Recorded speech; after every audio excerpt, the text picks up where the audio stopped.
Just in time for a midterm election, it is hantavirus pandemic panic. That's right, everyone online is freaking out about the hantavirus, a new reported case in Switzerland. What's going on? In fact, a Twitter account tweeted in 2022, in 2023, the coronavirus pandemic would end, and in 2026, the hantavirus. I'm just going to tell you right off the bat, I think the real story here is that there is no big story. The news outlets are all fairly desperate for something to cover, and I'm going to tell you exactly what's going on right off the bat without burying the lead, but we'll talk about it. I mean, it is interesting. This weird Twitter post is interesting.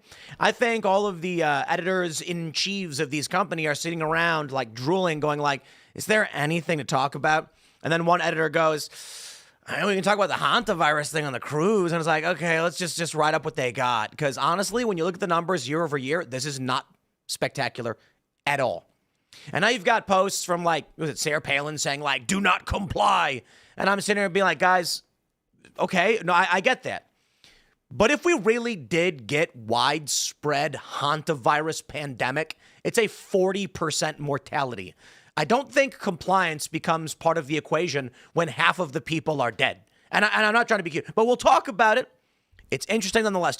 To back up my claim that it's a slow news day, and that's why this story is going massively viral, there's nothing else, is also a story from YouGov where they did a poll asking if an 8-year-old could beat up Donald Trump, win in a fist fight. I'm not kidding. YouGov polled people asking if they thought Trump would win a fist fight with an 8-year-old. I have to imagine, like, after the hantavirus stuff, the guys at YouGov are just sitting there like, I really just have nothing. And they're like, you think Trump could beat up a little kid? Let's ask people. That's how desperate they are for news right now. I'm not even joking. So, of course, there is still a bit we can talk about. We'll get into that. Mark Hamill deleted a tweet where he called for the death of Trump. He really did. And he tried wording it in a weaselly way, but he did. And people were calling for boycotts. And so he took the post down. We'll talk about that. It's getting crazy out there. Before we get started, my friends, we've got a great sponsor. It's ourselves. Go to castbrew.com. Check out the pool water 12-pack aluminum bottles. And guess what? We got a special promotion. When you go to checkout, use promo code DEATH for 20% off your pool water. Just in the aluminum cans. The bottles you can buy, but these are different products. If you ever wanted to drink pool water, then something is wrong with you. But if you want pool brand water, because it's delicious, then you can go to Cast Brew and pick up some aluminum can pool water. Also, we got a bunch of coffee, and we got the Mother's Day bundle. Buy it now. It's, a little late to buy it, but if you rush, you might be able to get it in time. Check it out at castbrew.com. Don't forget to join us at timcast.com. It's not what you know, it's who you know, and we got tens of thousands of people hanging out every single day. So if you want to get involved and be a part of the solution, one thing you can do, find a community, and we got one for you, and they want to be friends with you. Some people even got married in the Discord. Don't just sit by and let the world pass by, especially when we are in this culture war. Join us at timcast.com to support our work and get involved. Also, you can share this show with everyone you know. It really does help. Smash that like button. Joining us tonight to talk about this and everything else is Auron McIntyre. Thanks for having me, Tim. I'm Auron McIntyre. I host the Auron McIntyre show on Blaze TV, Rumble, YouTube, and I've got my book out, The Total State. Well, right on. Thanks for hanging out. Libby is here. Yes, I am here. I'm Libby Emmons. Glad to be here with you guys. I'm one of those editors you were talking about who was scrambling for news. And you can also check out my podcast, The Pod Millennial. I'm Ian Crossland. Hello. Hello, everyone. If you don't know me yet, what's wrong with you? Follow me on the internet. Carter Banks. I'm Carter Banks. Same as what Ian said. Tim, let's get into it. Let's go. Here's a story from the Washington Post. Authorities scramble to limit hantavirus outbreak. Trace contacts around the globe. U.S. officials in at least 5 states, Arizona, California, Georgia, Texas, Virginia, are monitoring systems of 7 returning passengers. And so when I saw this story, and you've got these reports, they're saying now that there's a reported case in Switzerland. Let me break it down for you. The only thing that's somewhat alarming is this story from Dutch News. A KLM flight attendant has been hospitalized with suspected hantavirus. And the reason why this one matters, this person was not on the boat. She just came into contact with someone who did go on the boat and then died.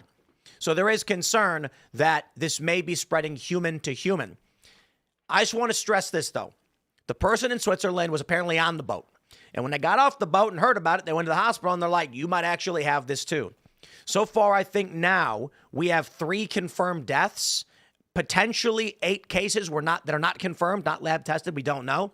But I can confirm, desperate newsrooms around the globe are running this story and screeching like banshees because there was just nothing else to really talk about. And I'm gonna tell you this because Libby's here to attest to this fact. But even here, I actually just didn't. I only did a short version of my morning show. I only did about 45 minutes.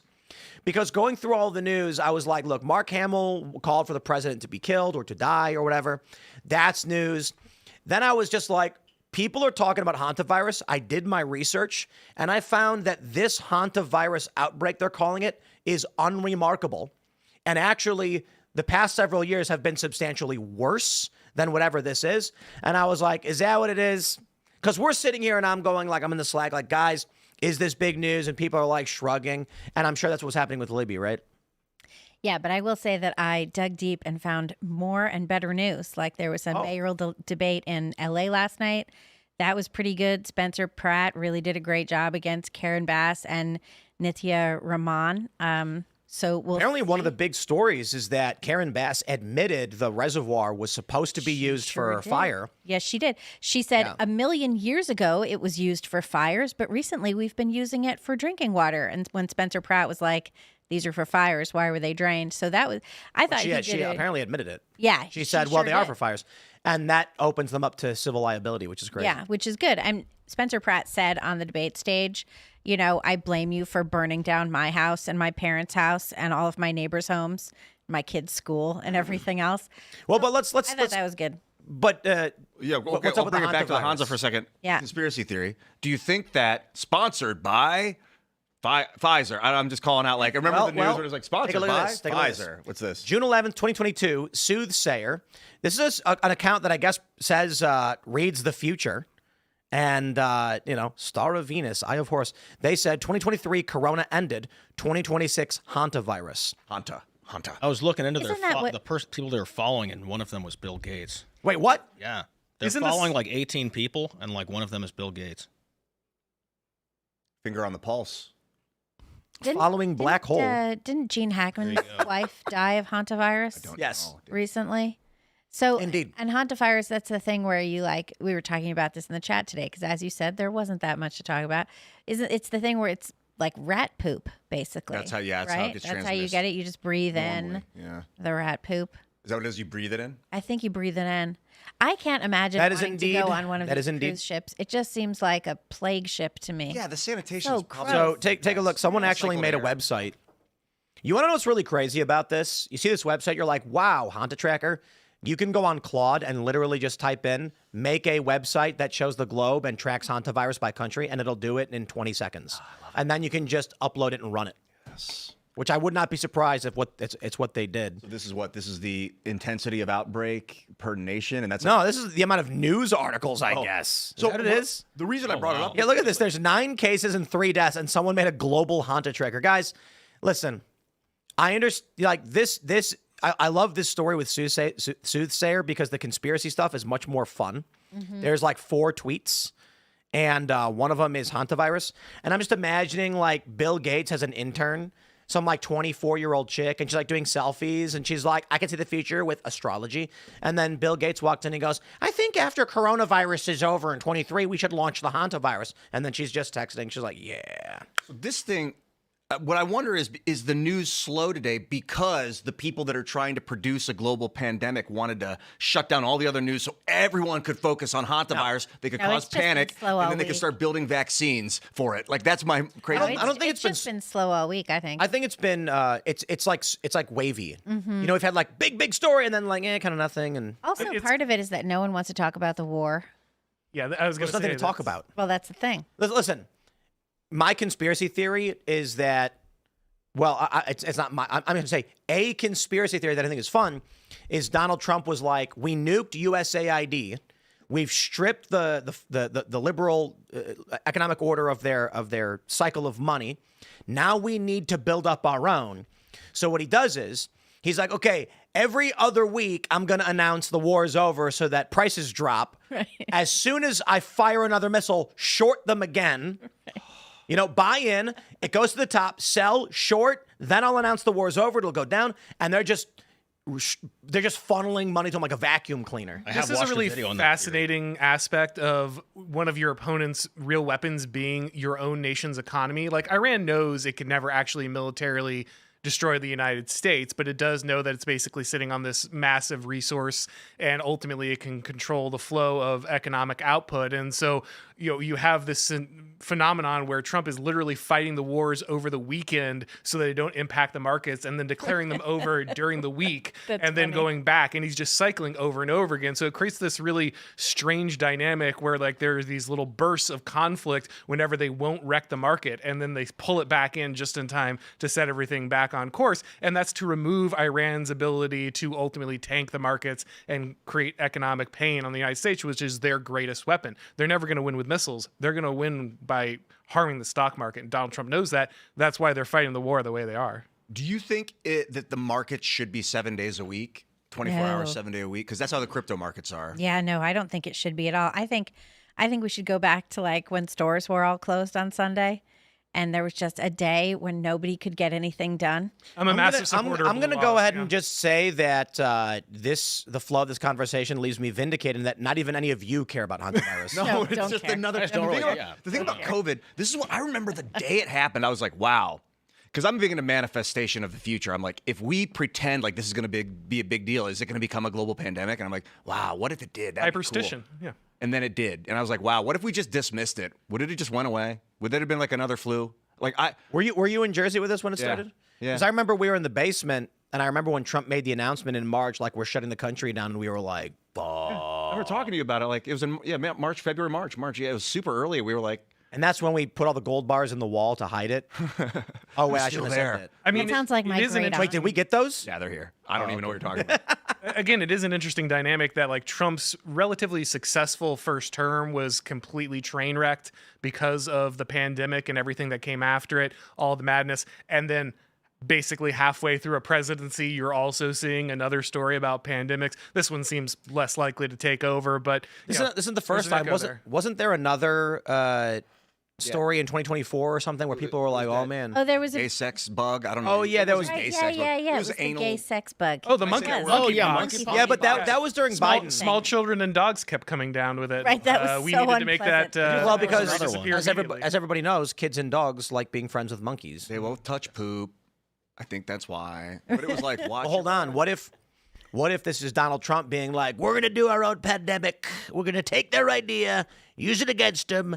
But this time he used a actually deadly one. Just to put people at ease, I'm not a doctor, but I have played Plague Inc., and I know that if you want to spread if you're a virus and you want to spread globally and infect everyone, you don't want to be super deadly. You want to be very infective, but not deadly, so that everyone gets it without knowing they have it, and then you mutate and become deadly, and then everyone's like, I'm stuck. But this thing's already too deadly to This one to already starts transmit. as deadly. That's funny, Yeah, but though, that you had gold bars in the walls. My great we actually aunt- did not Oh, do you that. didn't? No. My great aunt was married to a mafia doctor, and they lived in Vegas, and they literally stacked bills in the walls. Oh, it's a terrible idea. Yeah. Bills are worthless. Here's the thing. That's what they had, Hantavirus 'cause is that's not what the mob would transmissible bring them. during incubation. So it's a 1 to 8 week incubation. And if you did somehow get it, it's not contagious until you're symptomatic. And by then, you are seriously ill. Like pneumonia-style liquid. Yeah, like anybody who's played Plague Inc., like Ian mentioned, in order to infect the whole world, it has to be a somewhat negligible, high transmissible virus. If a virus is too deadly, then whether people want to spread it or not, they die, and then it stops spreading. Mm-hmm. Unless the dead bodies can spread it, which is another type of Well, mutation, but it's not real common. What's really funny about Ebola, do you know about what happens in Africa with Ebola? I do not. The locals, the indigenous in these countries, believe that the white man is experimenting on them and trying to kill them. So they intentionally break quarantine and bring their sick or break into and grab the sick people and run away.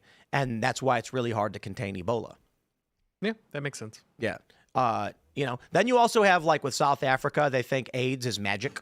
They think it's a magical spell that you have to transfer to someone else to curse them. So they'll stick stick a needle in their arm and then stick a random person in like a tourist with it. They also think that it can be cured by having sex with infants or something. I was gonna They say, do. I That's didn't why wanna bring South it up. Africa has the highest instance of. Oh my yeah. gosh. There's also the dry sex, which is what often makes it very prevalent in Africa. So that Dry sex? you don't want to know. Oh, my mind's racing. It involves sand. Oh, dear okay. Let's God. just. So anyway, the hantavirus killing people. Yeah, that's too Horrifying. bad. I feel I, for these people. Yeah, People that have legit. Like been this morning, I saw Mark Hamill was like calling for Trump to die, and I was like, "Wow, that's crazy." But I don't know how much I care because it's like the 18th celebrity to do it in the past couple of weeks. So I Well, don't you know, I think one thing that happened with that is that we all got kind of immune to celebrities calling for the assassination of the president. And so we stopped really talking about it that much. And I think it's time to start talking about it again. Mark Hamill was calling for the assassination of Donald Trump. You had Justin Pearson in the Tennessee legislature, who's very outspoken, blah, blah, blah. He was saying Trump is a domestic terrorist. You have people let's saying all let's this pull it up. different stuff. Let's grab this. So we got this from the Post Millennial. Mark Hamill deleted his Trump death post and apologized if people found it inappropriate. He posted this picture of Trump, who apparently died 2 years ago, and it said "if only." It said "if only" on it. And then afterwards, he said he could. What did it say? Like he would live to be held accountable or something. So the implication was either he is going to die or if only he would die. Right. And that's Mark Hamill. And then I guess what people were calling for a boycott or something.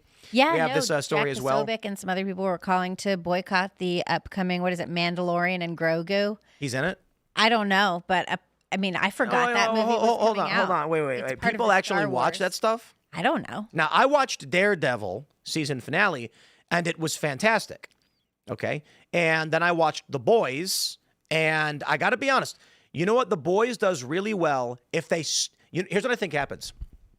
Last season on The Boys, Frenchie just became gay for some reason. Did you guys watch this?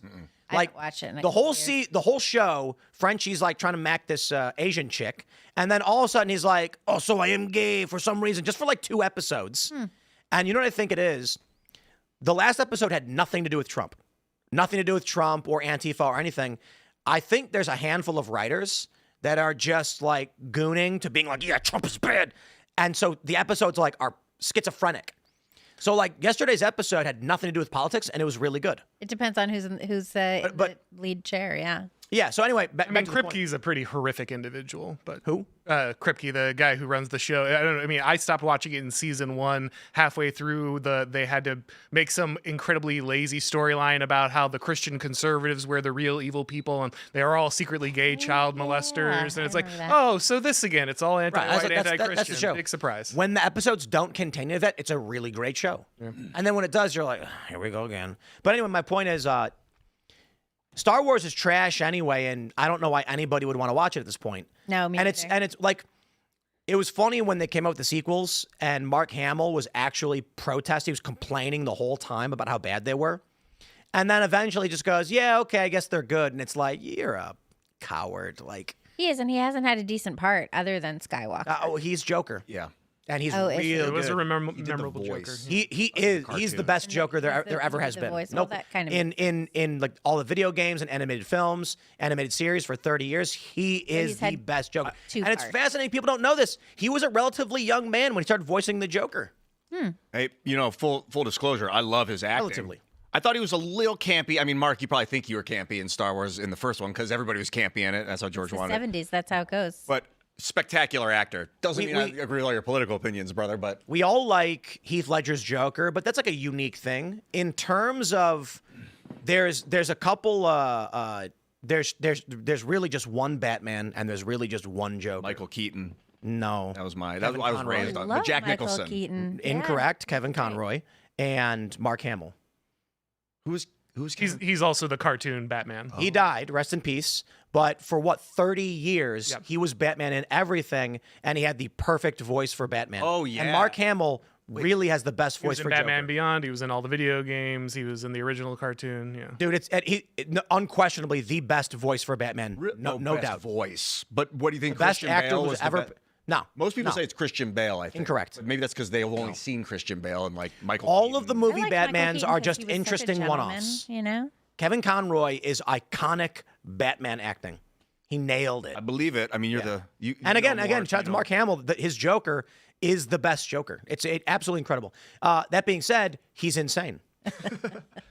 Well, remember that Disney fired Gina Carano over Yeah. her comments, right? So Mark Hamill not going to get fired over this, obviously, because he's like core to the franchise and because Disney obviously agrees with this. So they absolutely, should lose everything on this. It would be great. That movie was already, as I understand, considered to be like downscaled when it came to audience size. Like they had already well overspent and were trying to turn down expectations because they knew it wasn't going to do that well. But let's hope this absolutely tanks it, because these people are insane. They hate you. They want you dead. It's really sad that conservatives don't have the cultural sticking power to make people pay for this.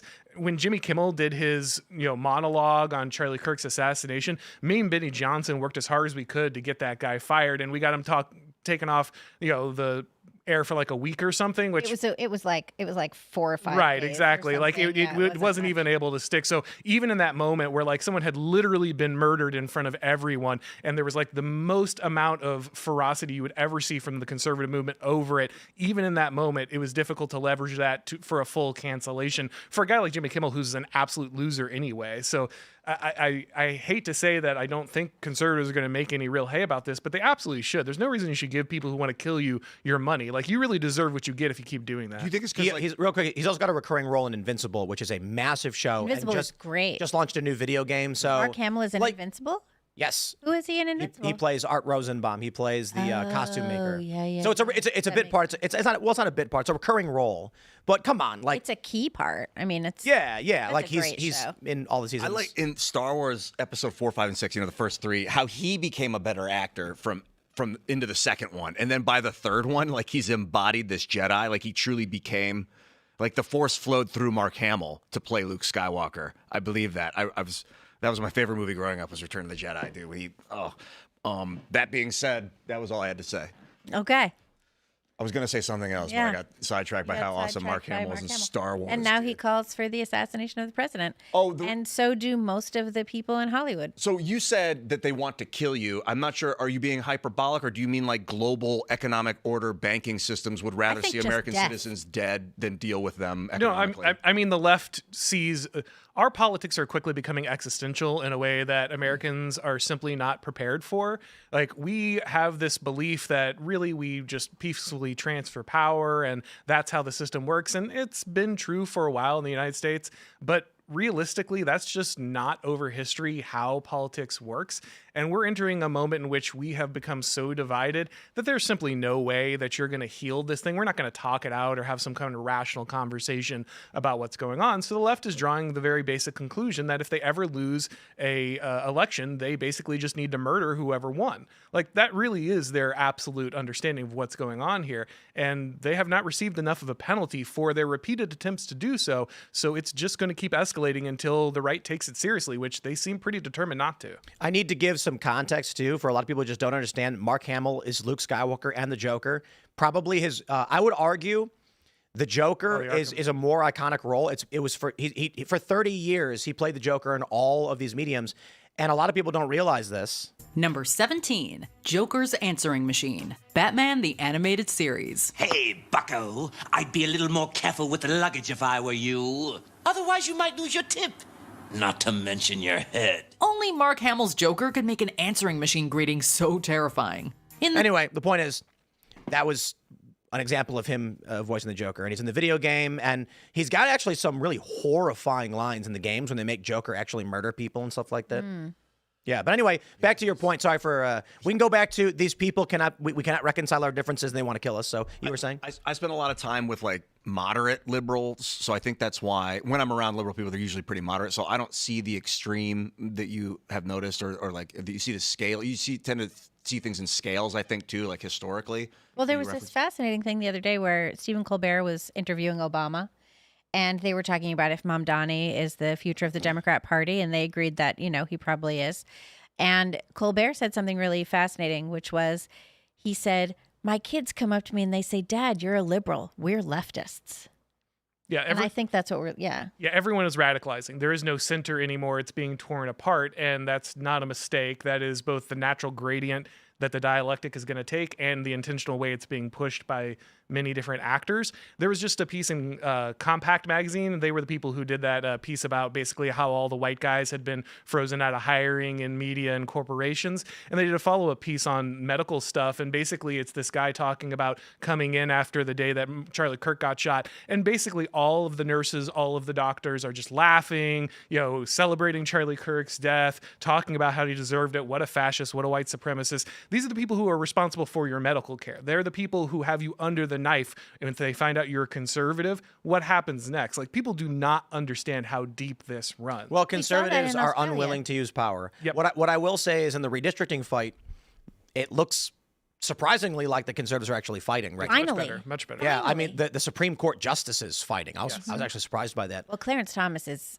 such an. But awesome Alito and Thomas judge. always have, but the Yeah. other conservative justices have finally gotten on board with it. And it's like, hey, maybe Brett Kavanaugh realized they would actually kill him and his family this time. You know? I think the Trump admin is probably concerned with biting the trap that the communists will lay out, which is like Saul Alinsky's rule for radicals. You want the opponent to become the fascist by cracking down on your street violence so that you can rally your communist allies to say, see, we told you they are fascists. Now we need a communist revolution. So we talk about that on this show. I hope there's people in the Trump admin that watch this show and have understood that rule. That's a basic radical leftist rule. So that's why I think they're not slamming down hard with hard power, and they're doing things like USAID and unraveling things behind the scenes. I disagree significantly. If you look at history, if you look at something like the Spanish Civil War and the escalation going into it, it was the fact that the right wing, that the standing government was not willing to deal with what was going on. The continuous assassination of right wingers is actually what eventually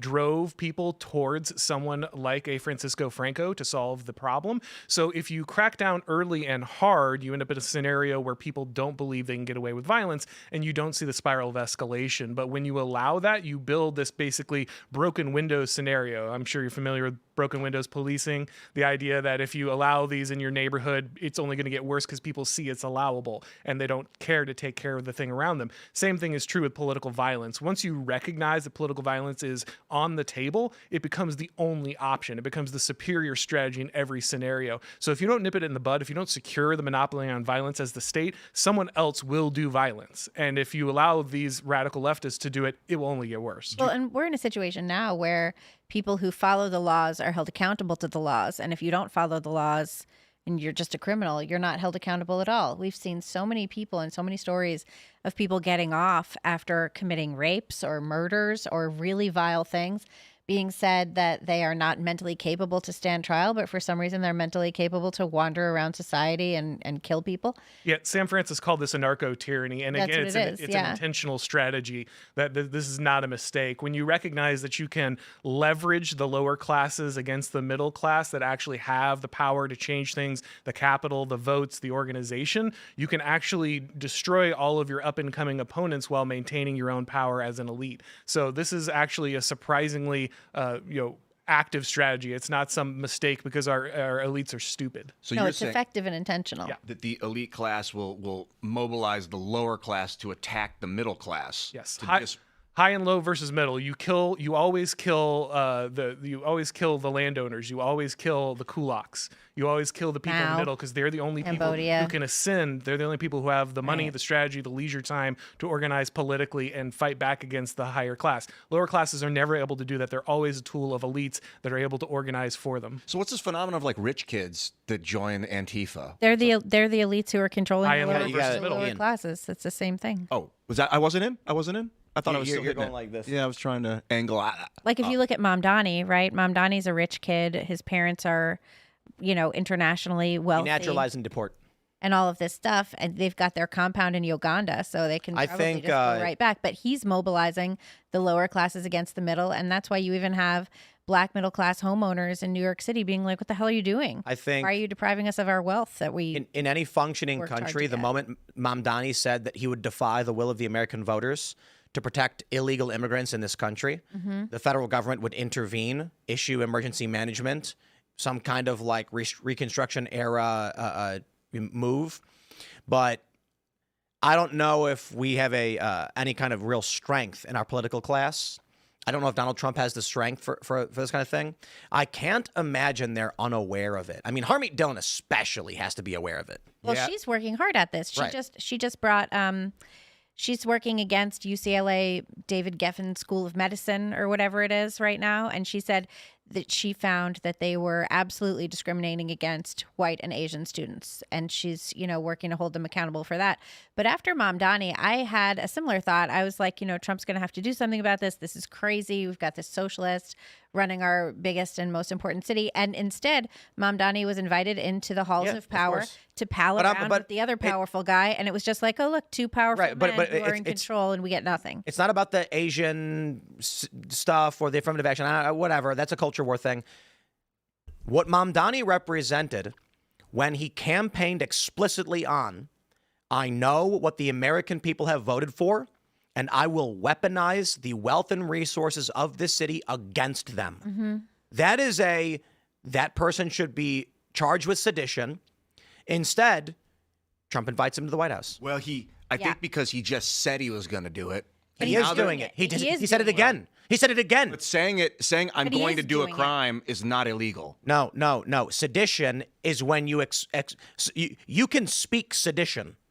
But saying I'm going to prevent you from doing something lawful, I don't think that's enough. You got to actually, they're probably watching him down there like, okay, when he does it, get him. But no, they're not. No, sedition is when you rally people to corrupt the government. So we've actually dealt with this multiple times in our nation's history. We called this the nullification crisis because there was a question as to whether or not the state legislatures had to enforce federal law, whether they could choose to basically ignore it because they were sovereign entities under the Constitution. And Andrew Jackson basically said, yeah, you're going to do what I tell you to do, and threatened to use serious force. But this was an open question for a long time in America. It was supposed to be resolved after the nullification crisis, but it turns out that most of the time it's one side that gets away with basically ignoring the law. I mean, how long did we have sanctuary cities in the United States?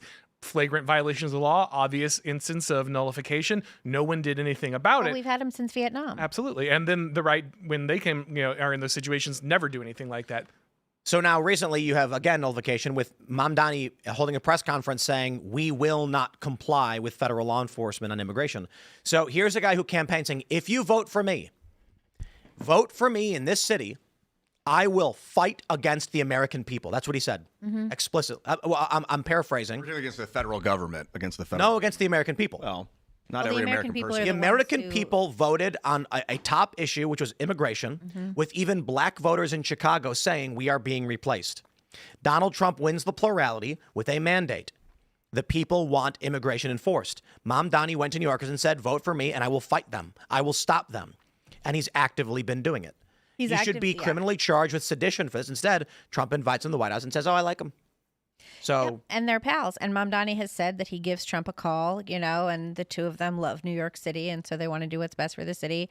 But you have him also extorting Kathy Hochul. Like there's billions more dollars in the New York state budget for New York City this year than there was last year. All of his programs are these like deep entrenched social programs. And once they're in place, it's going to be really hard to get rid of them. I really love how Daredevil season 2. You know what? Actually, this is really interesting. The Boys this season accidentally crop dusted reality with Trump, and Daredevil is accidentally crop dusting with Mamdani.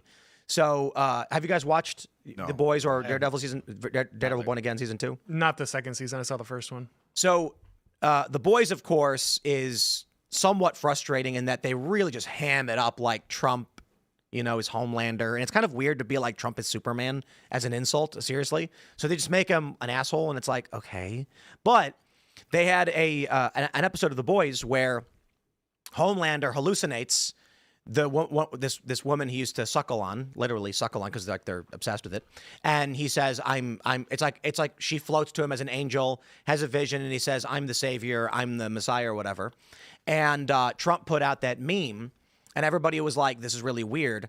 And then you actually have in one of the later episodes, again, these episodes are written and filmed before everything, where they're talking about efforts taken by Homelander who's manipulating the president, are going to cause a spike in oil prices, and OPEC will revolt, and it's going to cut off the West. So the U.S. is now ramping up oil production, and they're building an oil pipeline. And I'm like, here's the thing. Daredevil Season 2 is about Kingpin, a charismatic criminal, rallies all the people, and they all support him, and they vote for him. He becomes despotic. Spoiler alert, I guess. Goes to war with the governor, threatens her, and makes demands from her. She refuses, tries to have her assassinated. Again, I'm not suggesting someone's doing those things, but it is interesting how Daredevil Season 2 is about a corrupt mayor taking over, claiming he loves the city, and threatening the governor, and then trying to kill her, and then Daredevil has to fight the mayor. And I'm like, now what I will say is the cops are actually not the bad guys. There's a rogue task force. So we're not really there yet. But I did very much enjoy Daredevil Season 2. They're not doing like a Trump thing. Kingpin is Kingpin. He has his own armed force with illegal weapons that they brought in, and the cops stand against them in the end. But I just thought it was funny that, these two shows are kind of, Yeah. although they'll probably argue, no, Zoran Mamdani's the good guy. I'm like, yeah, no. No, he's definitely not the good guy. Definitely not. How much of is it that Zoran Mamdani is just cognitively impaired? I don't think he's at all cognitively impaired. I think that everything that he's doing is intentional and on purpose, and that he is seeking to create New York City as some sort of socialist utopia where everyone relies on the government for everything from transportation to food to employment to healthcare to childcare to anything else he can come up with. That's the plan. The plan is to deprive Americans of their rights by replacing liberty with ease. And, people are so uneducated at this point with a 6th grade education that they're going to go along with it. And so the failure is going back to the educational system where no one has learned civics. No one has learned about our founding documents. Very few have, my son has for sure, but that's because he's inquisitive, and me and his dad teach him all that stuff. But yeah, that's what's going to happen. And by the time Americans are completely deprived of their liberty and they have what they think is an easy life and they're thoroughly controlled, it's going to be way too late. Well, and this is also why you're getting lots of mass immigration, right? Because again, it's low and high versus the middle. Mm-hmm. Not only do you have these students who aren't learning about it, you have a lot of immigrants who come in who just have no connection to the tradition. They're not familiar with the history. They don't care have these about it. expectations. And what they walk in is like, well, even a bad life in America is way better than the life I had back there. So I'll do and vote for, do whatever Democrats say. I'll vote for whatever they want because they're going to give me stuff, and I don't have that back home, and I certainly don't have it now that I've moved here. So you're basically moving in an entire underclass yet again that you can use to leverage against existing Americans that might be able to oppose what you're doing. And to leverage against our values. Absolutely. There's no off-ramp, right? With the redistricting war, we're seeing hyperpolarization, but there is a solution. Artificial intelligence surveillance. You either hook the electrode to the brain and stimulate the dopamine until they don't work anymore, or you track them with AI surveillance and remove them from the equation before they can become a problem. Ooh, illegal immigrants or just No, anybody? I'm saying if you were the powers that be and you were like, we brought in all these immigrants and now there's going to be a civil war, you say, okay, blast out AI. So the people who fall into the AI trap and just basically self-gratify all day will disappear.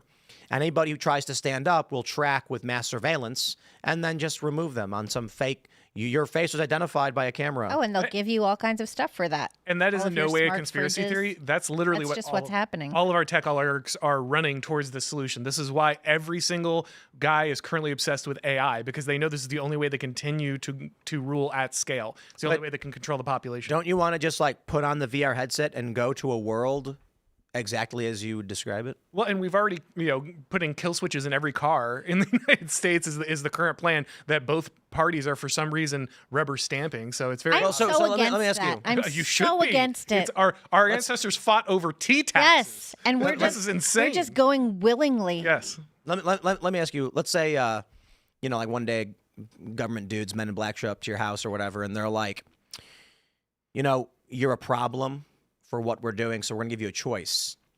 You can stop doing politics, and we'll pay you. Just never do politics again. Disappear.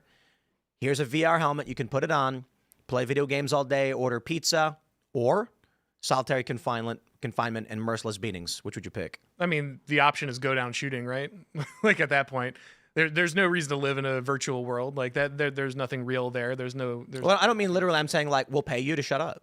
yeah, no. I'm saying like play video games all day. Here's money. You'll have a salary. You can just go away and let us take over. Well, our sci-fi authors told us about this already. You know, we have Fahrenheit 451.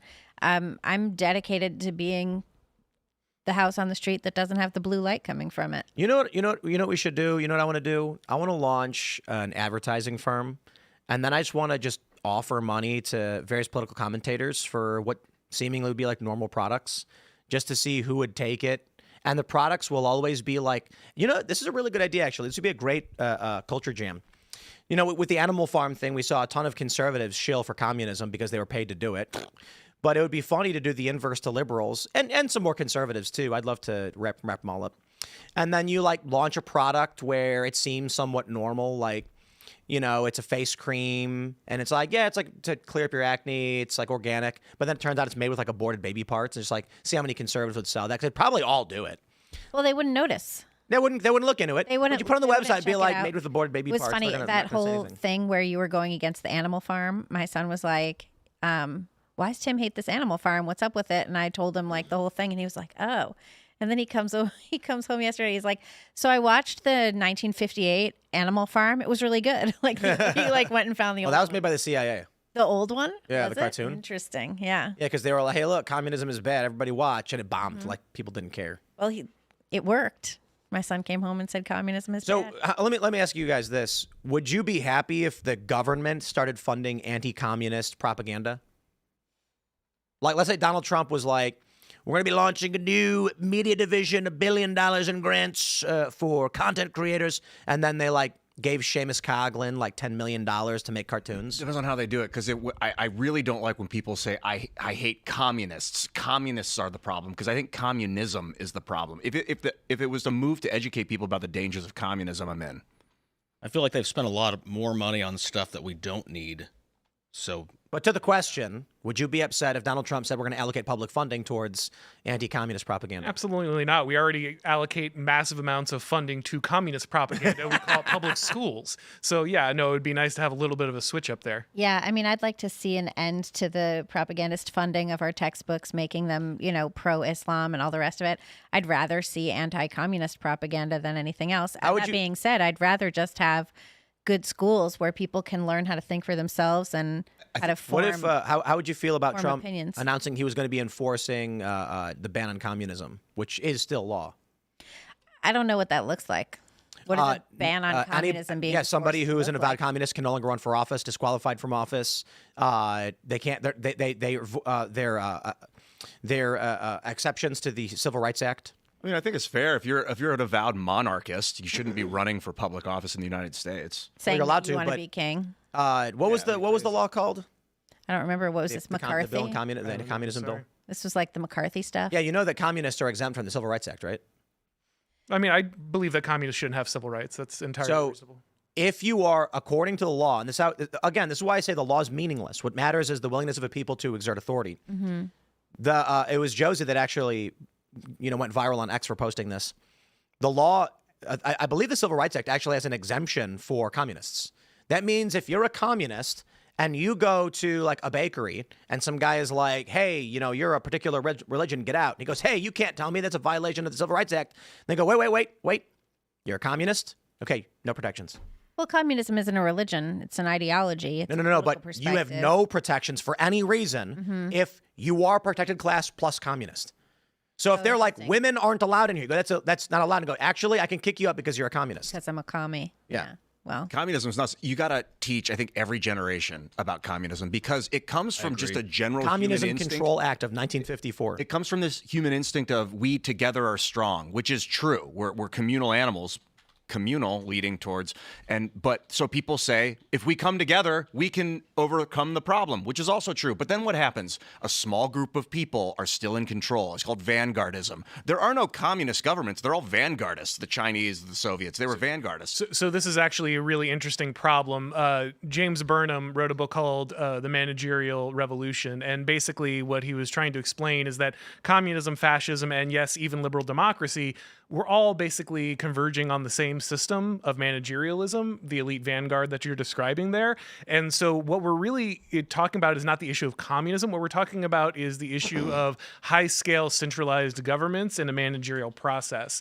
And that's why it reliably produces the same outcome. People say, oh, fascism and communism are the same thing. Well, kinda, because they're actually all trying to deal with the same problem, which is mass consumption, mass production, the creation of, kind of the Industrial Revolution and modern capitalism. They're all reactions to that. And so if you don't understand it in that historical framework, you don't really get what the problem with communism is. Yeah, the economic issues of communism are real, but what you're really looking at is the problem of scale, something that we still are not capable of dealing with. And so it produces these perverse ideological incentives that work themselves out reliably in systems like communism. Yeah, I got to issue a correction. So it's specifically that communist members of communist organizations that were subject to registration. So these are communist action organizations, front organizations, and I believe I actually have a list of So on what paper, defines the organization. they're officially on paper saying Communist Party of the United States, any successors of such party, regardless of assumed name, whose objective purpose is to overthrow the government of the United States or the government of any state, territory, district, or possession thereof, or the government of any political subdivision therein by force, are not entitled to any rights, privileges, and immunities attended upon legal bodies created under the jurisdiction of the laws of the United States or any political subdivision thereof, and whatever rights, privileges, and immunities which have heretofore been granted to said party or any subsidiary or organization by reason of the laws of the United States shall be terminated, blah, blah, blah, blah, blah. So basically, Donald Trump could literally be like, are you a communist? Well, like the DSA, for instance. Any subsequent successors of the Communist Party, and then he could be like, okay, you now have no rights under the United States at all. that would be probably too far. Because they're socialists, not technically communists. Yeah, but that's how you get to communism. But that's immaterial. But that's like because saying Zoran hitting the Mamdani- gas is how you get to speeding. It doesn't Zoran mean you're Mamdani speeding, you know? brought a woman on his campaign who says elect more communists, and Zoran Mamdani himself has posts about being a communist, but then just says I'm a socialist. It's a meaningless distinction to these people. I think that Yeah, I it doesn't think matter, ban- I however, think because the ban law says communism. any successor thereof. on paper, meaning- on paper, they have to like write down I'm No. part of a thing. Incorrect. That's That's not not what you said. They have to be titled that they've joined a thing of communism. They can't just say I'm a communist and lose all. Yeah, you weren't listening to what I just read. Well, I was. Maybe I didn't understand it. Perhaps that's what it is. The law that I just read says any successor of the Communist Party. But That's ill-defined. Trump could just say, Yeah, no, not on paper. But I think it's saying that like a successor of the Communist Party, meaning like, Regardless of assumed name. well, hey, man, My point is this. that's a rabbit hole there. The law doesn't matter. We have the VRA. We have Section 2. And I'll have to hear your thoughts on this. The Voting Rights Act says no discrimination based on race in voting. So in 1965, the courts go, okay, this means you have to make all black districts. Today, under the exact same language, Supreme Court says, no, that means you can't make all black districts. It's the same law with inverted meaning. So the point is, Trump could look at this law and say, the DSA is a successor party of the Communist Party.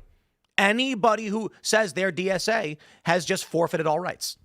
Yeah, this is a constant part of the Civil Rights Act, actually. So originally when it was written, it said explicitly, for instance, that you couldn't privilege people due to the race or specifically, draw lines when it comes to outcomes. And then a few years later, the courts ruled in Griggs versus Duke Power that you could create this disparate impact test. And if there's any disparate impact between the races, even if you can't prove there was racism, you are by default violating the Civil Rights Act, and it's therefore racist. So this has been the case with the Civil Rights Act forever. They just rewrite it whenever they want to. It doesn't mean anything. Ian, they, in 2022, 23, 24, they raided Donald Trump's home, falsely accused him of crimes, falsely accused him of civil fraud.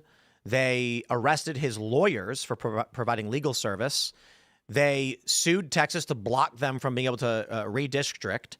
They locked up all of the J6ers, many in solitary confinement for years, some who did literal nothing.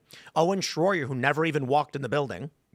And you're saying, no, it's going too far. Well, no, I'm So the saying question DSA, is- I'm reading about it right now. The DSA was formed in 1982, and it was a merger of two left-wing organizations, the Democratic Socialist Organizing Committee and the New American Movement. So it wasn't a subsidiary of the Communist Party. That has nothing to do with what we're talking about. The law says if it's it comes from like a subsidiary or a word Successor. of a successor to the Communist Party. This was not. This is a new formation of a different ideology. I don't think you understand what we're talking about. The point that we are making is that the law is what the person with power decides it is. Of course, it's interpretable by the courts, yes. Indeed. You could just say the DSA is a successor to the Communist Well, Party. I would disagree with that statement. I asked you a could. question, Ian. What's the They question? arrested Trump. They raided his home. They targeted his family. They arrested his lawyers. They put J6 in solitary confinement for years for trespass. Owen Schroyer went to prison, didn't even enter the building, and at sentencing, they said he deserved a longer sentence because he had criticized them in the time between. What point is too far for you? 2012. I was pushed too far in 2012 when Obama wanted to sign us onto the TPP. I've already been pushed too far, Tim. So I disagree because your argument is that Trump should not do anything On to fight TV, that. my argument is a lot of that stuff, yeah. But what do you? I mean, I'm about as radical as it comes, dude. Okay, so Donald Trump should go arrest communists. I'm not saying that. Right, because they haven't gone too far Because for we're you. on TV, and I don't talk about that kind of stuff on TV, bro. Because we're subverting the world economic order. Like, what do you want to? What? We're trying to preserve American freedom, man. You can't just overtly say it. You got to do it. What? Yes, Trump should go arrest these people. I'm not. I don't. I mean, depends on who. Zoran Mamdani. The problem is a lot of these arrests. They're like okay. Let's like Comey. pause. Let's say Comey, for instance. Let's like, what's yes. he going to get out of an arrest of Comey? I don't know. They just let him Emotional go. satisfaction. Yeah, what? So let's go back to the original point of the conversation. Zoran Mamdani campaigned on fighting the American people. The American people said, hey, we shouldn't have illegal immigration. And Zoran Mamdani says, I will stop them. Okay, that is seditious. I mean, he's crossing the line. My take, if I was in charge, if I was the president and a mayor said that, I would have mass surveillance on that guy 24/7. And if he makes a move that's actually illegal, He did. well, I'm not going to charge him and then get the charges dropped. I got a question for you, Auron. Do you think that Trump and his administration, they're cognizant of these things, but they're playing strategically?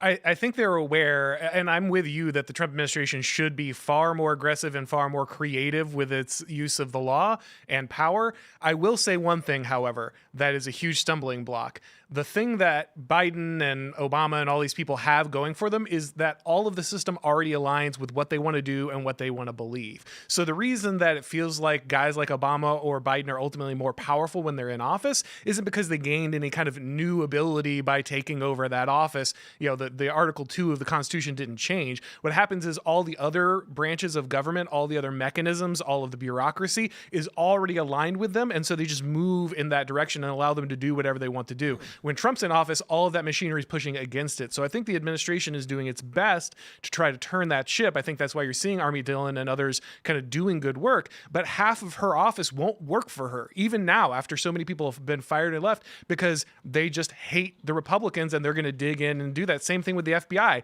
We've already seen Dan Bongino more or less tell us that the FBI wasn't really working for Trump, or a good percentage of them weren't. They are not under the control of the government. So technically the Republicans won that election. Technically Trump is in power. But when you look at the actual mechanisms of government, they don't have access to the same thing. And so I don't think they can use the law the same way that the left has, even though I think they should do the most they can. Should Trump run for a third term? No. I mean, at that point, let's just, skip over the formalities here and get rid of the running part. Yeah, that's not going to happen. I mean, Trump's going to leave and someone else is going to come in. He's 80. What do you think of Rubio? I like Rubio. He's done a do really too. great job. He's been very professional. I think he's done a good job too. I think Marco Rubio has shilled for amnesty his entire life and then suddenly turned around for a year and said, actually, maybe I don't believe in amnesty because the Trump administration told me I don't. And then just yesterday he was saying, actually, anyone from anywhere can be an American again. So I'm very, very worried about Marco Rubio when it comes to what he was saying was, I think, a little different. I think he was saying that anyone from anywhere can come here and achieve. But I think my interpretation of that, because I thought that those were really great remarks. And I think that my understanding of an American, and I think you might disagree with me, but it's someone who you're either born in America and you accept, our values and our culture and you're part of this country and it's where you're from. Or if you're an immigrant and you come here, you cast off all your other ties. You cast off any allegiance to your home nation and you say, I'm going to be an American. I'm going to embrace these values, this culture, these founding documents, and I'm going to do my best to achieve on these terms. So I do think that immigrants have a place in this country, and have a place to, achieve and take advantage of everything that's great that there is to offer, but not to come here and get handouts. But that's not what we're getting at all. That's exactly the opposite, and we don't have any. Right, but I think solution for this. that's what Rubio was talking about. That's how it sounded to me. But he has to come up against the problem here, and we're hearing a lot of. We just heard Gorsuch talk about how we are a creedal nation. We don't have a shared religion. We don't have a shared heritage. We don't have any of these things. It's just we're people with a set of documents, and that's all we are. I think that's a total misinterpretation of what the documents actually are and what they stand for. Because if you grow up in this country, if you embrace these documents, if you embrace these ideals, then that creates a common culture. This is a misunderstanding of the nature of political constitutions. So constitutions are not a document that you think of a priori and then they push down and dictate the way you live your life. They emanate from the way of being of the people in the first place. Right, that's exactly right. So And if so you're you- raised in accordance with these ideals, then that becomes Correct, but- becomes our culture. But it doesn't become our culture. It was already our culture. That's the key. It's a continuity of a tradition and a heritage. It's not simply something that you adopt because you feel like now you want to be part of America. You have to be Well, in a way of being. if you're an immigrant, then you have to adopt it. But they don't, and we Well, and we not don't everybody enforce that. does. No, I mean we we don't don't enforce enforce it in the slightest. assimilation. Like Ilhan Omar hates the Constitution. Sure, we hates don't America, enforce assimilation, not and only that's a does she not problem. get expelled from the country, she's allowed to literally Sure. have one of the most important positions in the country. No, I understand that, and I think that that's completely ridiculous. But how would we shift that without changing the understanding of what America is? Assimilation used to be much more enforced. It was enforced in our schools, in our educational system. It was enforced by parents who were immigrants who come here and they say, you're going to be American now. We're not going to speak Italian at home. We're not going to use our Italian names. That was certainly my ancestors on one side. You also have, and he's derided for it, but you also have the way Henry Ford took that. I had a friend 20 years ago. I was skating in Chicago, and Mexican dude. One day he came to the skate park and he was super pissed off. And then I was like, bro, you're all pissed off. And he started complaining about white people. And then I was like, I don't know why you're all mad. And he started talking smack about white people. They steal everything. They stole this land.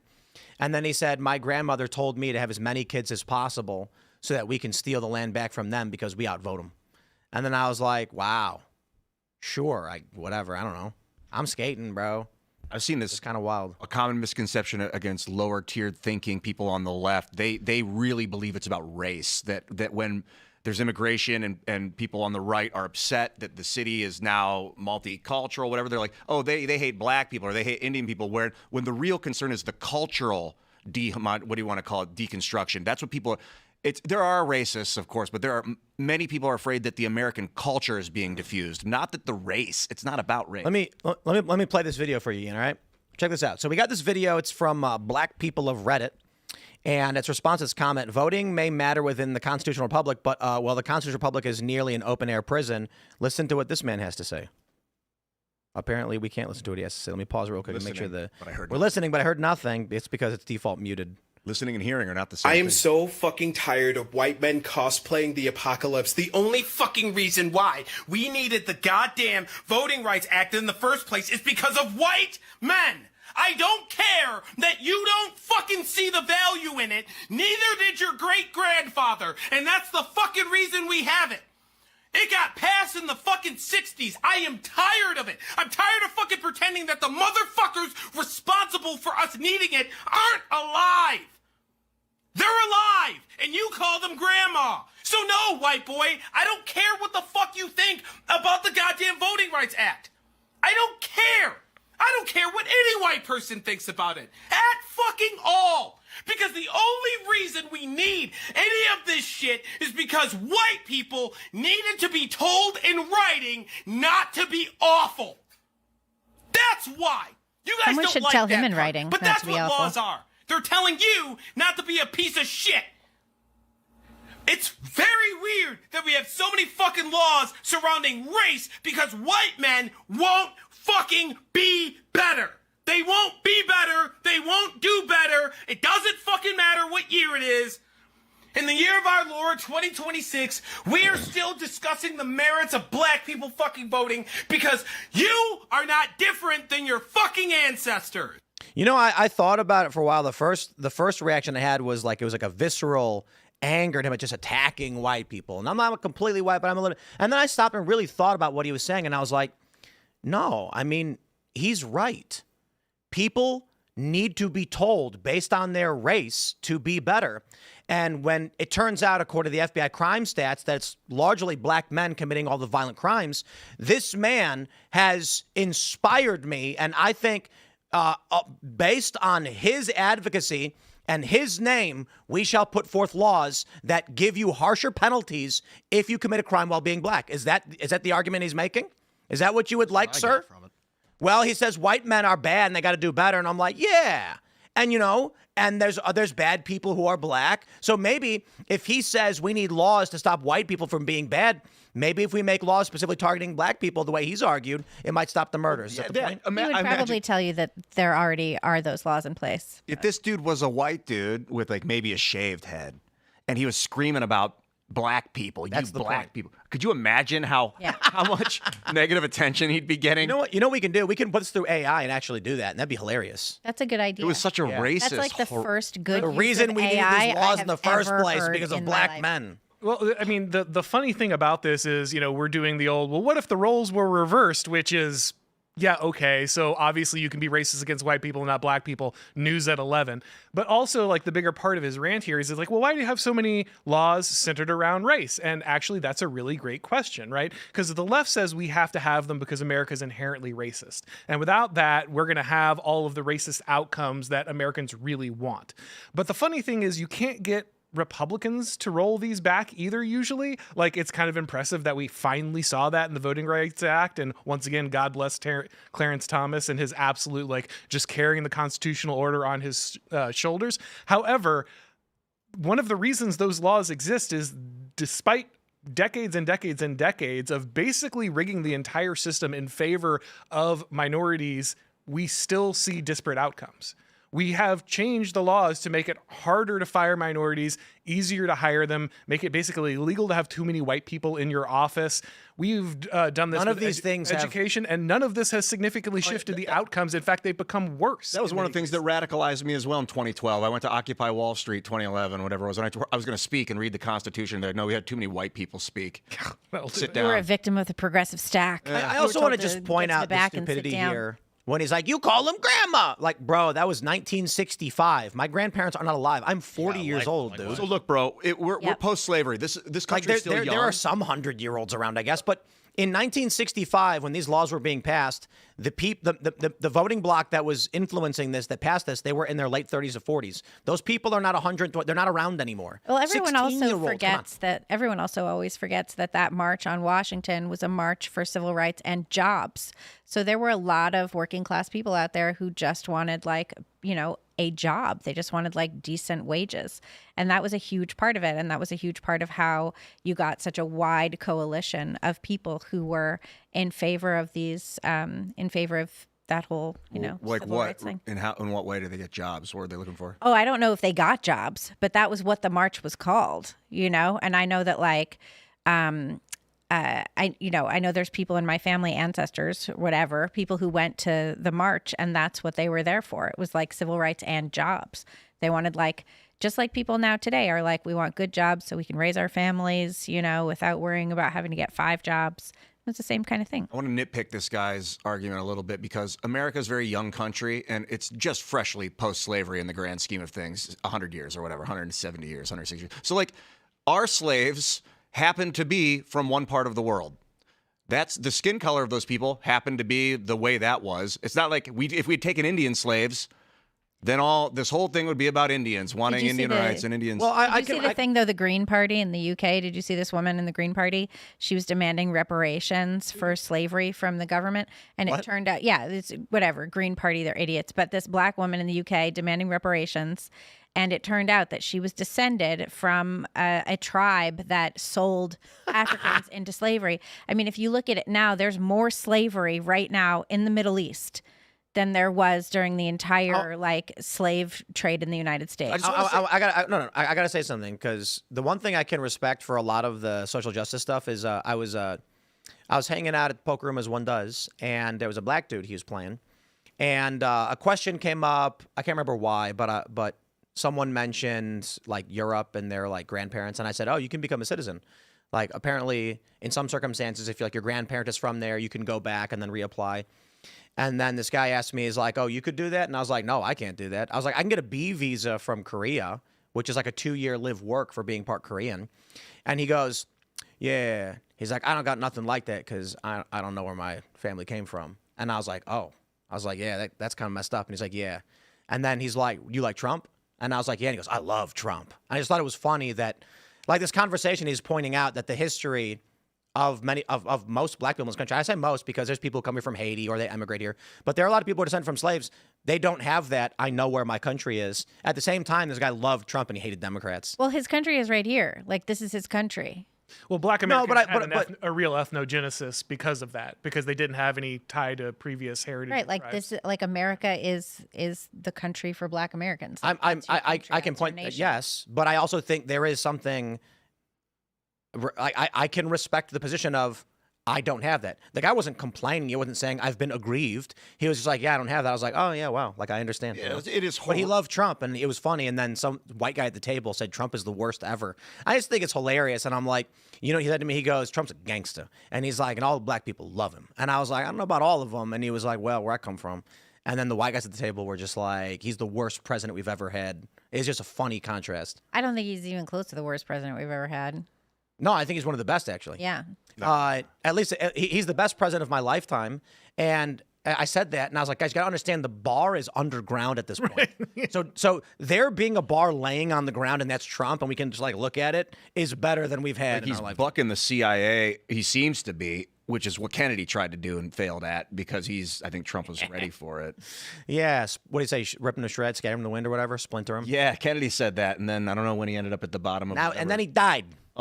Well, they tried to kill Trump 4 times. I definitely find the racial element of slavery a correlation because of where the slaves of this nation were taken from. Like, if it had been, you know, an North African Carthaginian culture that had been taking Roman slaves, 200 years later or after they're freed, all the slaves would have been white guys, and they would have been complaining for white people rights because all the Carthaginians have dark skin and they have all the money. So, like, it doesn't really matter. It's just about, you know, it's more about who. It's less about what you look Well, like. they also, the thing too is like the African slave traders didn't end slavery. The British ended slavery. You know, like the entire narrative is backwards and wrong. Well, this thing is all a system of control because they have Black Lives Matter and replacement immigration in Ireland, which was literally a place that was oppressed for centuries By the English. by the English and had nothing to do with the slave trade or any of it. But they use the same rhetoric in Ireland that they use in the United States. You just have to step over this stuff. It's baseless. It's over. Look, if we ever want to have a society, you got to not care about slavery. We have to stop making slavery something we worship. And it's the only thing. When I was a teacher, I taught so many students, and the only 2 things they knew about America is that we invented slavery. Yes, they all believe that. That's that we such invented trash. slavery. Of course. But these that's what people they are really fervent. And what do you do when you have a fervent horde fighting for their zeal, like their ideology? You get them to trip over their own feet because they're charging ahead without looking. Their fervor. That's one way to do it. I mean, I think one by one, you make internet videos explaining the real history of slavery in a charismatic way. Your That's solution one to everything is make an internet video It's, about it's it. a powerful tech, dude. Humans still don't understand how powerful this I technology is. gotta know. give you a little pushback on that one because today I'm flipping through Instagram. I kid you not, every other video was someone going, "This person tweeted in 2022, Corona ends 23, HANTAVIRUS." They were all saying the exact same things. And I'm just thinking, like, do these people have brains? This is a horrible place to be. This is awful. I want to be a chicken farmer. I quit. I'm a child of 2006 YouTube where the people that were driving the global narrative were on YouTube. I don't know if that's still the case with AI and massive, massive misinformation and it's so easy now. It's so common relative to how it was 20 years ago. But the power of this technology is fucking insane. The way you can create mass formation with your ideas. Anyone can. So do it. I mean, it's Form really better easy ideas. to fake, too, you know? What's that? It's really easy to fake, putting money into these systems to just promote content. Yeah, when Google bought YouTube, I made a video. It's still on my CrossMac channel of losing my mind because I wasn't that. I was like, oh, here we go, the corporatization of internet video.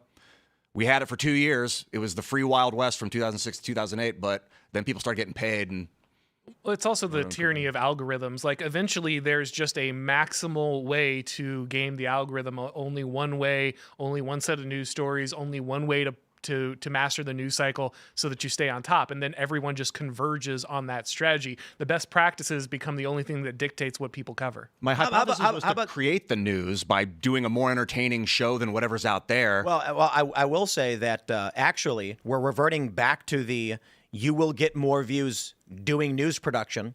There was a period where news production was waning because it was too easy to aggregate, but now aggregation is saturated and news production is going to come back. Let's jump to this from YouGov. How many Americans think they could beat Donald Trump in a fight? Would you be surprised to find out that Republicans actually think they can't? Check it out. Who do you think would win in a physical fight between you and Trump? Democrats, 75% said they would. 5% said Trump would. 33% of Republicans said they would, but 39% said Trump would. What say you, Ian? I don't want to say that I would beat up the president. It's a sanctioned fight. In a sanctioned fight in MMA? I'd go for the legs, dude. He's too top heavy. I'd wrap him up like a snake, bro, and I'd get behind his neck. I'd have to tie my hair back, though. I think Trump has an aura of weakness where he makes other people fall to their knees when they're around him. People have said this, that they get in the room with him and they're just like stuck in awe of him. But if you're able to overcome that, I think you could easily defeat the 80-year-old. So here's the thing. He is 80. I actually think Republicans are actually correct. The 39% who said Trump would win. You know why? Security. You need to consider, the people who are being asked will include small women, the elderly, and the infirm. So actually seeing about 39% say, yeah, Trump could probably beat me up. There could be a 70-year-old guy who's like, he's old, we're old, but he's bigger than me. Now look at this one. Who do you think would win in a fight between an 8-year-old boy and Trump? Democrats, 54% said an 8-year-old boy. I can't take polls seriously anymore. I can't do it, dude. 50%? Is it 50% of the 54% of Democrats think an 8-year-old boy could beat up 240-pound, 6'3" Donald Trump. I think that's a bit. Do they really much. mean that? No, Donald Trump like would trying to make. I'm sorry, polls. I know Trump's old, but he could still punch the kid in the face. Yeah. Right. He Well, also has the golf clubs, Well, Trump was in Home Alone 2 where he met Kevin McAllister, so we could have had the showdown. Like, you could have had, Macaulay Culkin was around 8 years old at the time. We could have found out. We could even. And Trump would have been in his prime at that time. They cut that sequence. They cut that sequence when they re-aired it in Canada. Well, the thing is that, Trump has strong sprawl defense, so when the little kid goes for the takedown, Trump's all over. He's just going to put the hand and smash him. Who are these 6% of Republicans that think Trump can't beat up an 8-year-old boy? Do they not know like an 8-year-old boy weighs like 70 pounds? Well, maybe they're thinking of their kid who is 8 but has been exposed to too much testosterone, and I don't know. I mean, if the kid gets a good, hook in, like a really strong uppercut, Trump's not a fast guy. I definitely don't think I could beat up. But he's tall. A little kid's not uppercutting 6'3" Donald Trump. He'd have to go for the nuts. Yeah, that's really the key there. If he can get the nut strike Use his in. teeth. Like, how vicious is this fight? Is this street fight level, or is this like MMA? Is this gloves? No gloves? Where can you grab? And who's the kid? Crushed up ornaments under the windowsill. Right. Swinging paint cans, hot Okay, irons. hold on. If it is Kevin McAllister, Kevin McAllister. Yeah. 100%. Donald Trump slips on a banana peel and then lands on a hot coal or something. If he could take the wet bandits, he can certainly take Donald Trump. Wet bandits. I once slipped on a banana peel, and my friends who I was walking with just died laughing, and I'm on the ground trying to get up. Were you and next they're to a marble factory? Was this some comedy sketch? No, it was just all the trash in New York City. But Did it slip forward and you went back? See this? yes, it was like cartoons. So look. When I first read this, couldn't believe it. They were like, "You actually slipped on a." When I first read this, I was like, "What Republican thinks Trump could beat them up? That's insane." Like, if there was a sanctioned MMA fight, Dana White and Trump came in. I'm 40, but I'm sorry, he's got half a foot on me, but I could still win a fight against an 80-year-old man. And then I thought about it. And I was like, if this is weighted for age and gender, there's going to be a bunch of women who are like, "Look, I'm 5'2", 100 pounds. I ain't fighting Trump." He has a strong grip. We all know that. He likes to shake that hand really tight. So if he gets in on you, unless you're over 130 pounds. And also, there's veterans in wheelchairs that probably were not. You also have to factor in, Trump might be old, but this is a man who literally took a bullet right next to the head and popped back up. He's a scrappy guy. He's spry. Yeah, for 80, he's going to put up a fight at least. But I do think this is, You know, I posted that it's a slow news day, and then someone said it's not that there's no news, it's that our tolerance has been built up to an extreme degree. That's very true. You know, because Jess, who works here, she was like, we're on the verge of civil war, World War III, the AI takeover, and an alien invasion, and there's no news today. Like, dude, we're in the Iranian, the Hormuz, Strait of Hormuz. If this was 2007, I'd be screaming my head off daily about it on the internet. I'm so desensitized to this stuff. The entire global economy is just sitting there teetering on the edge of the abyss, and we're like, there's just no news. Like, it's Nothing's been happening. that way for the last like 6 years, though. Yeah, well, that's the problem, right? It's like that's how you build the nothing ever happens mentality, right? Because you just build, like I said, build up that sensitivity. Well, but it's every day. It's like the war is over. Now we're bombing them. Now the war is over. Now we're bombing them. Now they're mad, but it doesn't matter. Now we're bombing them. There's a virus. What's even? Now there's a virus. There's a virus. Don't breathe around the rat. The alien disclosure is coming. Apparently, we've got more pastors that have said they were in these See meetings. That was so interesting. The They're coming on the pastors show. being We're like, having them on. Oh, when is that? Next week. I want to come Yeah, on. you come on. yeah. I saw somebody. We might do a culture war next Friday because there's so many. Yeah. And it's like a sit down with 3 dudes who are like, we were in this meeting. It's happening. Yeah, and they were saying that this could destroy people's faith. And I feel like it would have the reverse effect. What because happened? because Christians just think they're demons. Christians could think they're demons or just think, do. oh, I guess we're the ones God chose. So, like, now we believe in God even more. I mean, C.S. Lewis wrote a space trilogy about God making all these different aliens across the solar system and them interacting. So I feel like that's pretty reasonable. Well, what if on the aliens American show up Dad, and they believe in Jesus Christ? But what if they show up on the as show- Jesus? what Christ? happened in That's what I'm C.S. Lewis's concerned space of. trilogy? Right. on the show American Dad, when they did this, there was an arc in American Dad about the rapture happening and Jesus comes back. And then when he meets Roger the alien, he goes, ugh, one of my dad's side projects. Yeah. So, you know, he can make it work. I think what if the government comes as like a blue beam version of Jesus, and then the Christians are like, oh my God, Jesus is here, and they're like, no, that's an alien pretending to be Jesus, and then they're so slipped up, and How it's will like you know? a double whammy. They'll be like, oh, the government's protecting me, and they don't want me to believe that this fake image is Jesus, so it is aliens. Family Guy also had a joke about this where Jesus comes back, but he's short. And he says, as most of you are aware, humans were much shorter back then. And, you know, everyone's like, he's I don't like 5 actually feet tall. look like Max von Sydow. Yeah. And like, geez, I kind of wish I never met you after that. Like, they're kind of disappointed. They're like, kind of questioning this whole Jesus thing. Like, if he was like 4'2" or something. I don't think the second coming would be an alien invasion. What do you think it I would don't be? think that would be it. You know, I think it would be some scrappy poor kid who's like, give everything away and follow me and let's go save some souls. I think I'll tell you what I think, even though you didn't ask. It's going to be a critical mass of people that start to live like Christ, that embody the virtue, and then once enough people do it, it like overnight, humanity just changes. That would be cool if everyone embodied those values, but I don't think we're verging on that. I don't think we're verging on that. I think right now the values we have is people sitting there being like, I could take them. And being entitled to like anything that anybody else has. It's like spirituality is kind of boring. Like, you ever just sit and meditate for 4 hours or 20 minutes? That's God. Like, that's it. There Yeah, but you didn't you are. ever hear about those yogis that just their whole lives, all they ever did was meditate and do nothing? Buddha boy. And they're like 200 years old. You gotta watch Buddha boy. He sits under a And tree they for sit like on like the top of a really tall column. I met some They high can Christian levitate. dudes, and they were like, there are monks. They sit on top of mountains. All they do all day is meditate, and he's like 160. And I'm like, when I was like 18 when I met this guy, I was like, I don't believe that. That's crazy. Then when I got older, I read about caloric deprivation, and I was like, oh yeah, actually, that's if you're not doing anything and all you're doing is sitting every single day, doing minimal caloric intake and exercise, we do see like a 70% lifespan increase. I think your brain activates neurogenesis while you're meditating too. I was just told that yesterday. I haven't really studied the science behind it, but when you allow your thoughts to rest is when your body can regenerate. If the key barrier to achieving a transcendent understanding of the universe is that you get bored, then you probably don't deserve to achieve a transcendent understanding of the universe. Like, it might take some work. It might require you to do something unpleasant. In fact, that's the entire point of religion, I think, and spirituality in a broader sense. If it's not depriving you of something, then what does it matter? If it costs you nothing, then it's useless. Yeah, a lot of it is actually, I think, is acts, like making the world better for the people that come after.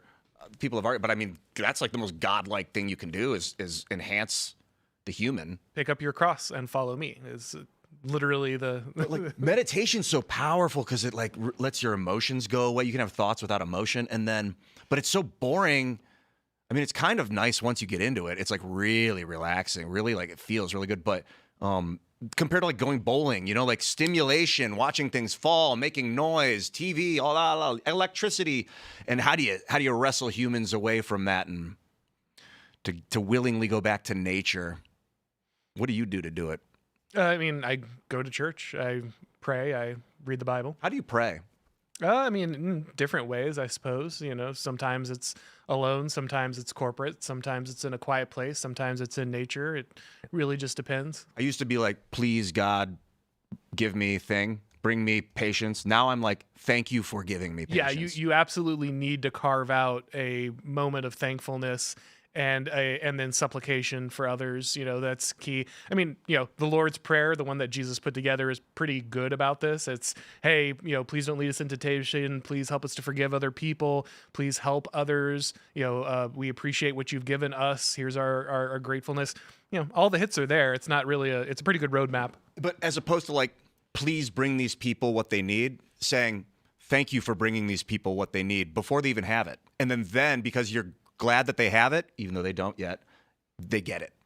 Does that make sense? It's like a manifestation trick. Like you believe it's real and then it becomes real. Yeah, this is kind of again, this hyperstition, which is, there's some truth to that, but I don't think that's like a trick that works with God. I think God does what he wants. And you communing with him is the purpose of prayer. Let's jump to the story from the Daily Mail. Secret Pentagon UFO briefing today as Washington insider warns full truth will still be hidden. Tim Burchett said that he had a private UFO briefing from the Pentagon. He said, oddly enough, I got a call that tomorrow at 3 p.m. I'm going to be briefed over the phone. The Secretary of War's top dogs will go over stuff. Burchett's comments came as anticipation continues to build around the president and his effort to declassify federal UFO files. However, he added, I don't want everybody to get their hopes up. I don't have a lot of faith in our government. This thing's been covered up at least since 1947. Now, interestingly, we have all these pastors coming out saying they've been briefed by government officials to prepare their congregations that there will be alien disclosure. So what do you think? Aliens, demons? I don't know, man. I don't know if you've seen that meme, but it's the aliens show up and they're doing crazy stuff. And, some guy's like, oh, cool. And they're like, really? That's all you got? And he's like, I've been having a hard time, man. And I feel like that's my response every time I get the alien thing. I feel like every 6 months to a year we hear, oh, new disclosure that aliens are 100% going to be real. And then we're that's the conspiracy theory, that they couldn't just come out and say aliens are real. So they trickle it out slowly. So we're bored. And by the time aliens come, we go, Entirely possible. If that's a strategy, man, it is working. Yeah, I agree. I got to be honest. I just don't care. I honestly think that if today, maybe today was a slow news day, but Donald Trump, what he's going to do is aliens are going to land, on the White House lawn, and then everyone's going to be going, aliens, oh my God. And then Donald Trump's going to tweet out something like the Democrats are a bunch of fat pigs who should be charged with treason. And then everyone's going to go, wait right here to the aliens, and they're going to run over to try and cover Trump. I don't think people are going to care that much about the aliens. I mean, especially if they're not actually showing up. If it's just like there were some spaceships, there's some, maybe we found some wreckage. Ian looks so devastated. I just don't think people are going to care. The look on your face. I think Ian, you're going to care. I think I'm going to find it very intriguing. But I think the general population is going to be like, okay. I am not going to miss that church service after they debrief the pastors for sure. I can't. The most interesting that's a good one. There's no aliens. No aliens are coming, guys. It's not real. This is all fake. The Area 51 stuff was drone tech. They raided Tesla's laboratory. This is really concerning if anyone even remotely thinks there's anything to this. Look, I'm on the side of the U.S. government. We don't need to trick people to control the world. We can do it through virtue, I believe. I think we can. Or there are aliens. There are aliens. They're not coming here right now. What They're if they- already here. They're in us. It's a high frequency consciousness. They're spirits. What? You think they're in us? That's I think if That's what I aliens asked them, came, where I are would you? be They like, said in. I was like, what okay. technology do they have? What technology? They're moving really fast. I think that they can condense matter, or matter is condensing at that speed. What do you mean? I don't know enough yet. I got to go visit them more. Now, there is a theory that a lot of these pastors believe the government is lying, telling them to prepare for this because they want to break faith in Christianity. They go to pastors and say, look, aliens are real. You're going to disclose it. Your congregation needs to be taught about it. And these guys are like, is the government trying to convince us to abandon our faith? To trick us, you know? Yeah, that might be the case. I brought it up the other night, and this is something my friends were like, oh, look at Ian disrespecting Christians. I said, look, if someone's willing to believe something without proof, because I look at earth religions as like evidential. A lot of them are based on like text that you don't have a lot of like, a piece of text that's self-referential text. So if someone's willing to believe something without proof, they might be willing to believe something else without proof, like aliens are here. So I don't want these people to be led astray, because Christianity has wonderful values and morals that you need to abide by, or you can improve your life by abiding by. But that doesn't mean you have to believe that every fact in the book actually is real. But the mistake that you're making is the presumption that because someone has a lifetime of experiences which leads them to belief, that a single experience at one time would change or give them a new belief. You said there are people who can believe things without evidence. I'd be worried they would believe in aliens. You're talking about a person who has lived their whole life in accordance with a worldview which leads them to believe something strongly, versus that same person then seeing aliens land and believing instantly that, well, like my whole worldview is wrong. I'll just believe that now. I mean, we hold on to our epistemologies pretty tightly. So for instance, when it came to public health, we literally watched like every major organization in the United States and the wider world lie to us on a regular basis from positions of authority. And despite that, a couple years later, everybody basically just went back to believing what those people said on a regular basis. So I think it's fair to say that once people are in that rut, it's pretty hard to break. There are more people who don't believe the government than ever before, I think, because of the actions during COVID, but it's still not everyone. I think, to counter your point, Ian, people who believe in, like Christians, they're not going to believe they're aliens. They're going to believe they're demons. Yeah, maybe, but I think that they might actually come as Jesus. Like, they might try and make people think Jesus is here, and then be like, no, that's aliens trying to trick you. That might be, and then they'll be like, oh, thank you for telling me the truth. Christians will not go, oh, you were right. Jesus came back, but he's actually an alien. Now I don't have faith anymore. No, the aliens are tricking me. But wait, if there's aliens, then how can the Bible be true? That's not going to be the thing. Because the Aliens Bible are not exclusive. They're not banned by the Bible. There's nothing about that. It's just the men are made in God's image. So if an alien comes and it's not human, a demon.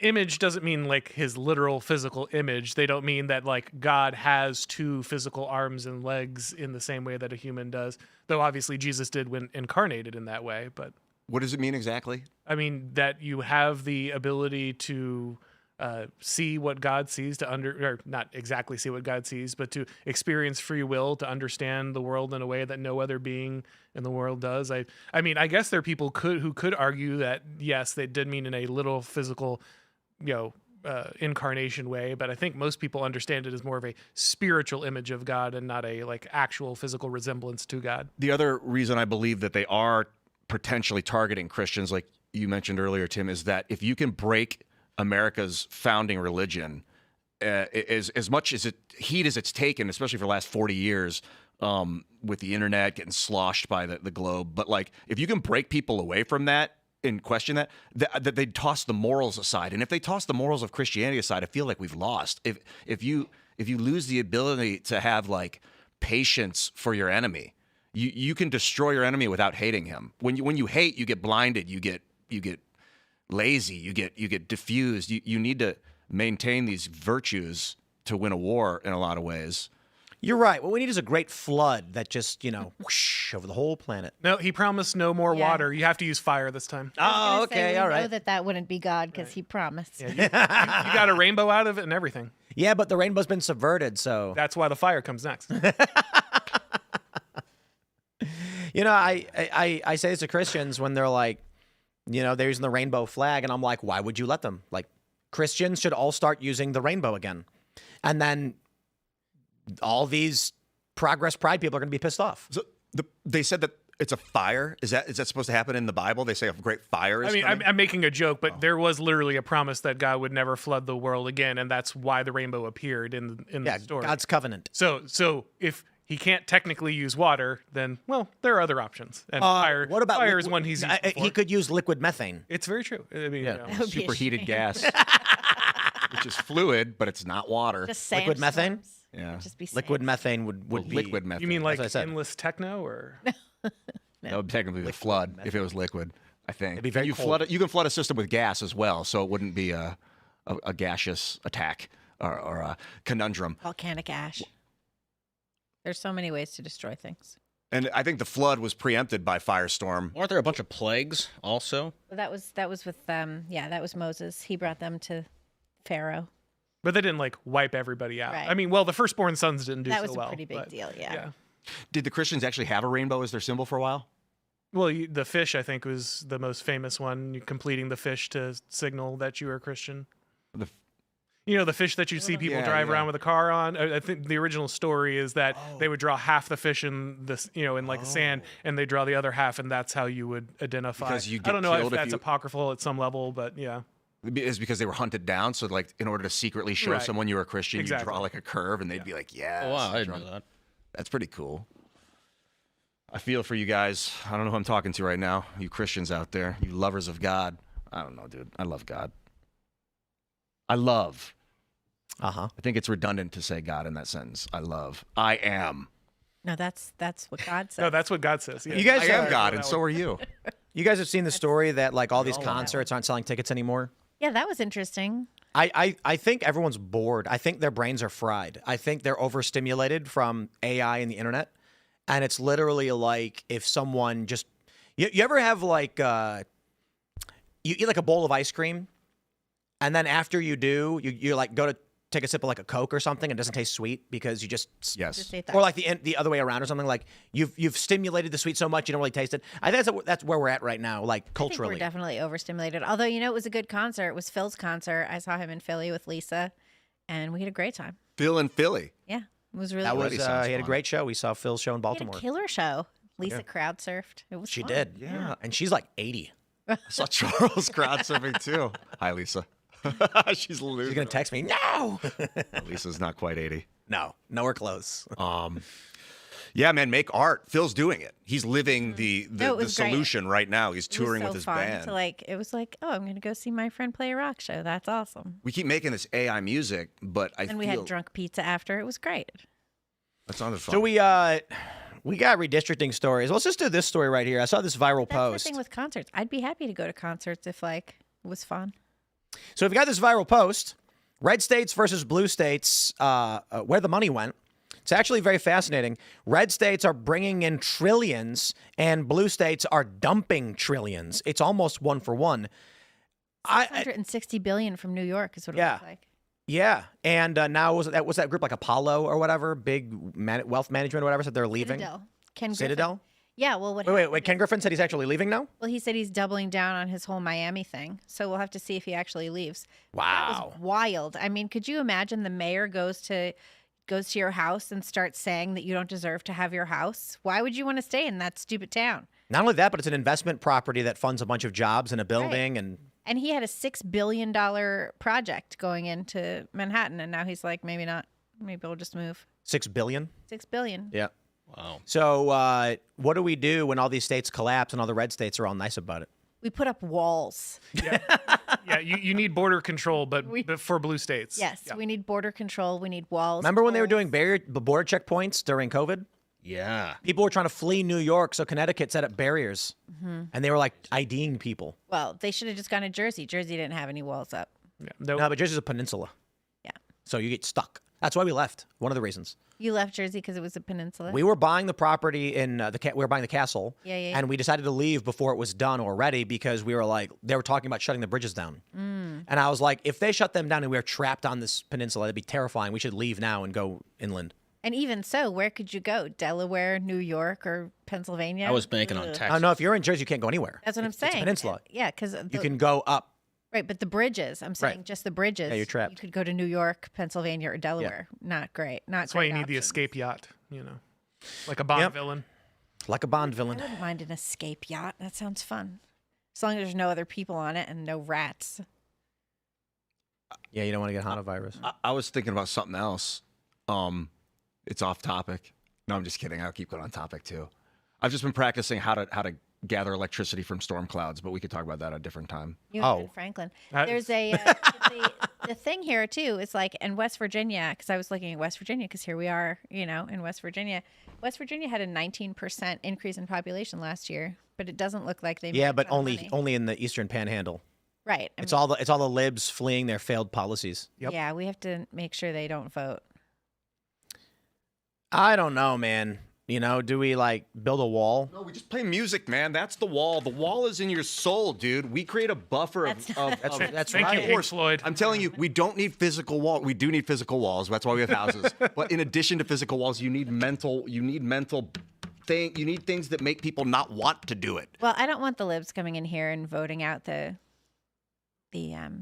representatives that we have. But this I like is- the representatives we have. This is the eternal problem of capital flight, though, right? Is like everyone's like, haha, stupid libs, you passed all these policies, you made your place unlivable.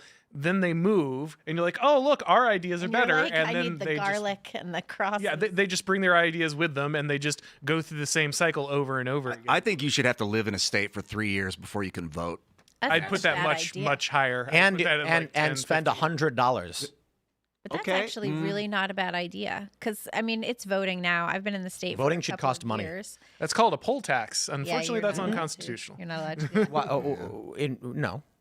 It's actually just you got to put money in. Oh, you got to, like, put money on it. Wait, you Yeah, just said cover the at the same thing in a door. different way. You want to like, gamble No, but on this it. one is totally cool No, and I'm completely saying constitutional. If we charged money to vote, the game would be so different. Like Yeah, but that, Democrats would never win again. that is not legal. But you did. I did. I mean, I have to- support it. I'm just saying we'd have to change the Right. Constitution. But I Okay, wait, no, you don't have to pay to vote, but you have to provide a donation that is also mandatory. Stay with This me is like here. when I Stay used with to me. do- Service guarantees citizenship. Yeah. I don't mind that. I We waited used to have tables that for with, but that's how people can get citizenship if they're non-citizens and then they join the military, that kind of thing. So this is actually what a practice. classically like Right. a republic yeah. was supposed to look like. Like if you were willing to defend the country, you were allowed to vote. That's the classic definition of an actual republic. That's how we had so many Irishmen in the Civil War. Well, as a Southerner whose family was shot by those Irishmen, I have mixed feelings about as a Lincoln Yankee, importing I a don't bunch of mind it, immigrants to murder but- our Americans. But feel how you want about that. Right. Service guarantees citizenship might lead towards a lot of illegal immigrants joining the military. Well, I mean, so to be clear, in the classical Republican sense, service guarantees citizenship means when citizens serve, they then are elevated to the point where they can vote. So, for instance, in the Roman military when it was a republic, voluntary. In fact, not only was it voluntary, you had to pay for your own equipment. There was no like wages for being a soldier. And that's where we get equestrian class. They were the people who were wealthy enough to buy horses. That's why we got the word knight out of it, and that worked its way into English, because literally you had to purchase your way into fighting in the military, and that's what proved you to be worthy of elevation, going through the cursus honorum, like ultimately elevating and taking political office.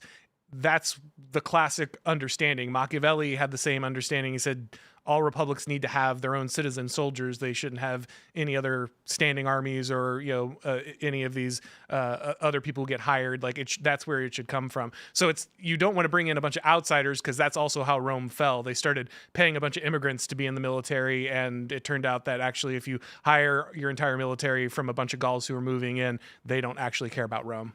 And was that just a phenomenon that inevitable because they overexpanded? Yes. And because their birth rates fell, and they let a lot of people come in to fill in if this sounds familiar, let me know. But I think I've heard this story. We might be going through something similar right now. Have we expanded? If the power goes out, we've overexpanded. If we have electricity, we seem to have not. I am concerned about a power outage. Well, but that's because people are doing stupid things with their power and trying to convert their entire grids to solar and renewables, which is not effective. By the way, have you heard that all these data centers, they're like done. Not done, but they're like, we're going to stop putting data centers on Earth. We're going to start putting them in orbit because it's... That's the plan, yeah. Did you see Really? the other thing where they're going to start putting them on people's homes? I saw yeah. that one. Yeah. I don't want that. Stay the fuck away from me. Excuse me. Well, Stay away from me. what if you got paid $80 a month to host one? No, $150 a No. month? What if it's $1,000 a month? No. Really? no. Keep your data center away from me and its noisiness and whatever else. What if it's silent? There's talk now of putting mini data servers on everyone's home. Yeah, we were just Yeah, talking like about a Tesla battery, a wall battery. If Yeah. it was just in your garage and And you're then it getting just paid spies on everything I you don't even have do. a It knows when the garage. lights are turned on. It knows how much power you're consuming. that. No chance. It can use a Wi-Fi signal to actually see you in your home. That might be how, instead of UBI straight up, it might be the AI companies that pay people to You know, host their it's servers. like the average American home has 20 internet connected devices.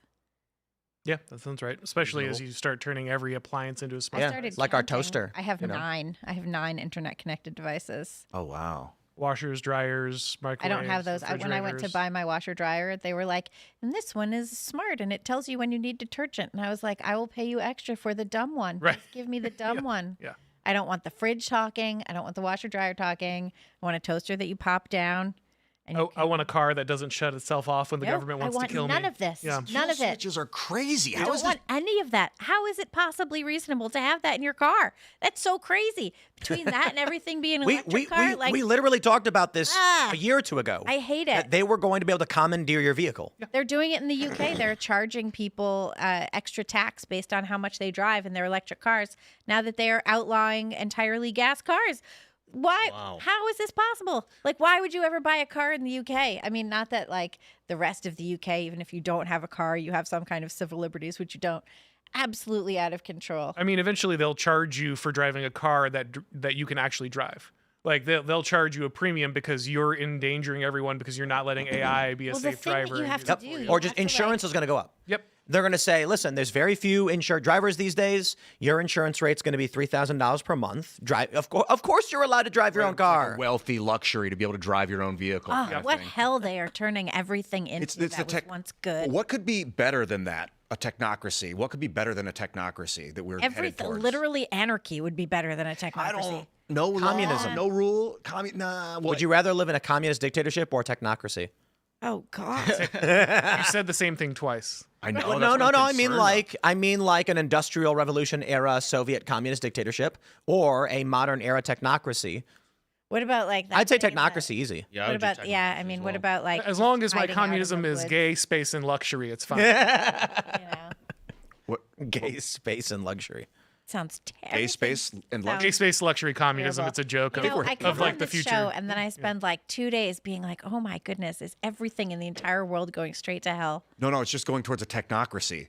Hell, yes. But not if we absolute do it hell. right, because what's happening is You can't do it Elon. right. You can have a corporate government that is done like the American government, but we no. need to architect. We were You doing this saw with the mines. Lorax. The next thing you know, they're just selling you the air you breathe. I worked with I started a company. It's a social network called Minds, where we developed through all U.S. law, basically what would it be like to govern yourself on a social network. So the people, if like something gets reported, it goes to a jury of people that volunteer for a jury, and then they can say yes, that You wanna violates terms. volunteer for a jury? Yeah, and then if their You get a account prompt. gets it wrong, then they get deprioritized in their juror capabilities, and people will sort of self-police the network. If we can create a system like that, that's a corporation where people can get paid for using it. It's righteous. It involves the U.S. Constitution as its basis. Then we can preempt the But global we already economic have corporate that. governance. We already have the U.S. Constitution where we're all represented. You know, we can all vote for representatives, and ideally, they represent our interests in the seat of government.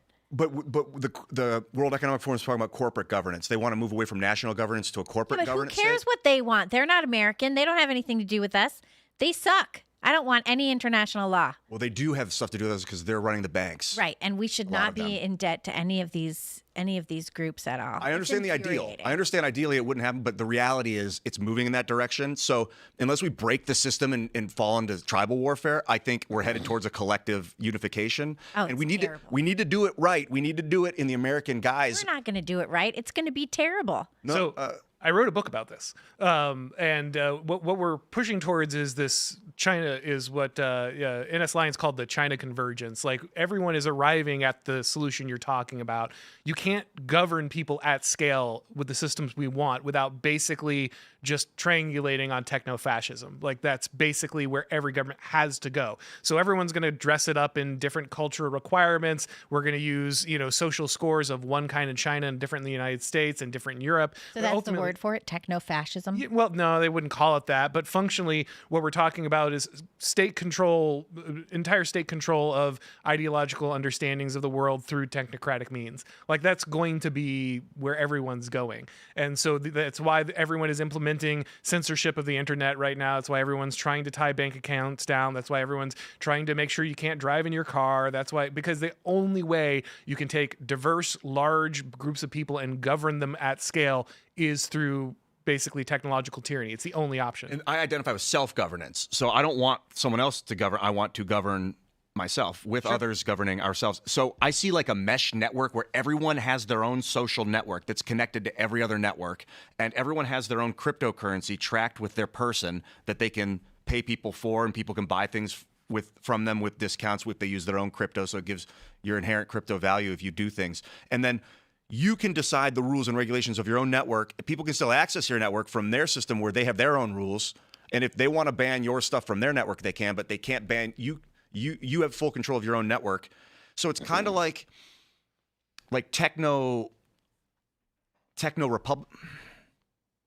It doesn't necessarily have to be top down. You're talking about Patchwork, actually. So there's I don't want to sidetrack everybody on this, but Curtis Yarvin, you might have heard about him. Yeah, I'd like to meet him. Yeah. He talked about Patchwork a long time ago, which is basically like this quasi-authoritarian, quasi-libertarian synthesis of understandings where you have these micro-states and each one of them is governed by someone with absolute power, but they're all competing against each other in a hyper-capitalistic manner. So you can choose to go to one patch, you can choose to go to the other, and they don't have to interact with each other. And so people who see one system that works better, they can move there, but there's no voting. There's no voting. There's no voice. Your only option is exit. Your only option is moving from one patch to the other.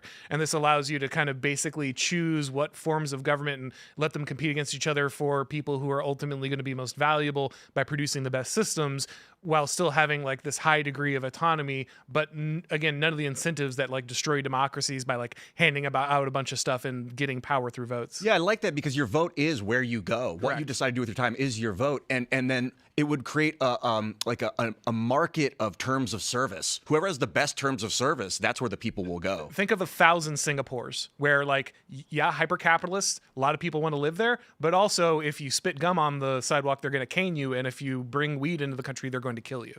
Like that's kind of the blueprint. We're going to go to the uncensored portion of the show in 15 minutes. For now, we're going to go to the Rumble rants and super chats. The uncensored portion will be at rumble.com/Timcast IRL. Before we go, guys, pick up some delicious Cast Brew Coffee Mother's Day bundle available now. And more importantly, if you go to right on the castbrew.com, we got this pool water. Use promo code DEATH for 20% off. But we're going to grab your Rumble rants over now. We got Josh, 2371 says, have you heard of the quartering flagging people's videos, mislabeling coffee, violating FDA guidelines, and Hannah Claire quitting on them?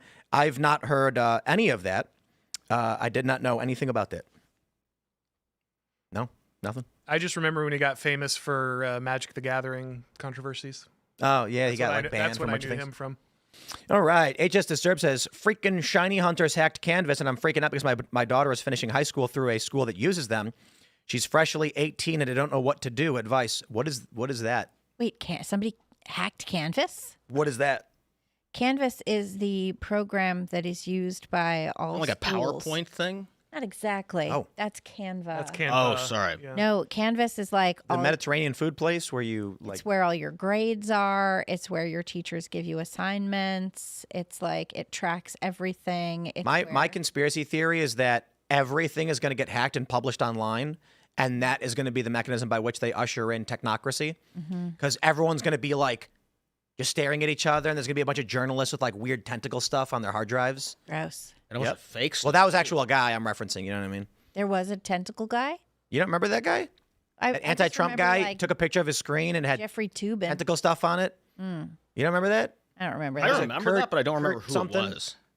I don't remember. How are you guys not aware of this? Big anti-Trump journalist. I remember a Who was lot the of anti-Trump things. journalist? Ian wouldn't know. I might know. You never know until you ask. What's the question? Who was the tentacle guy? I don't know. Tentacle guy. Should I ask? Was it Kurt Eichenwald, right?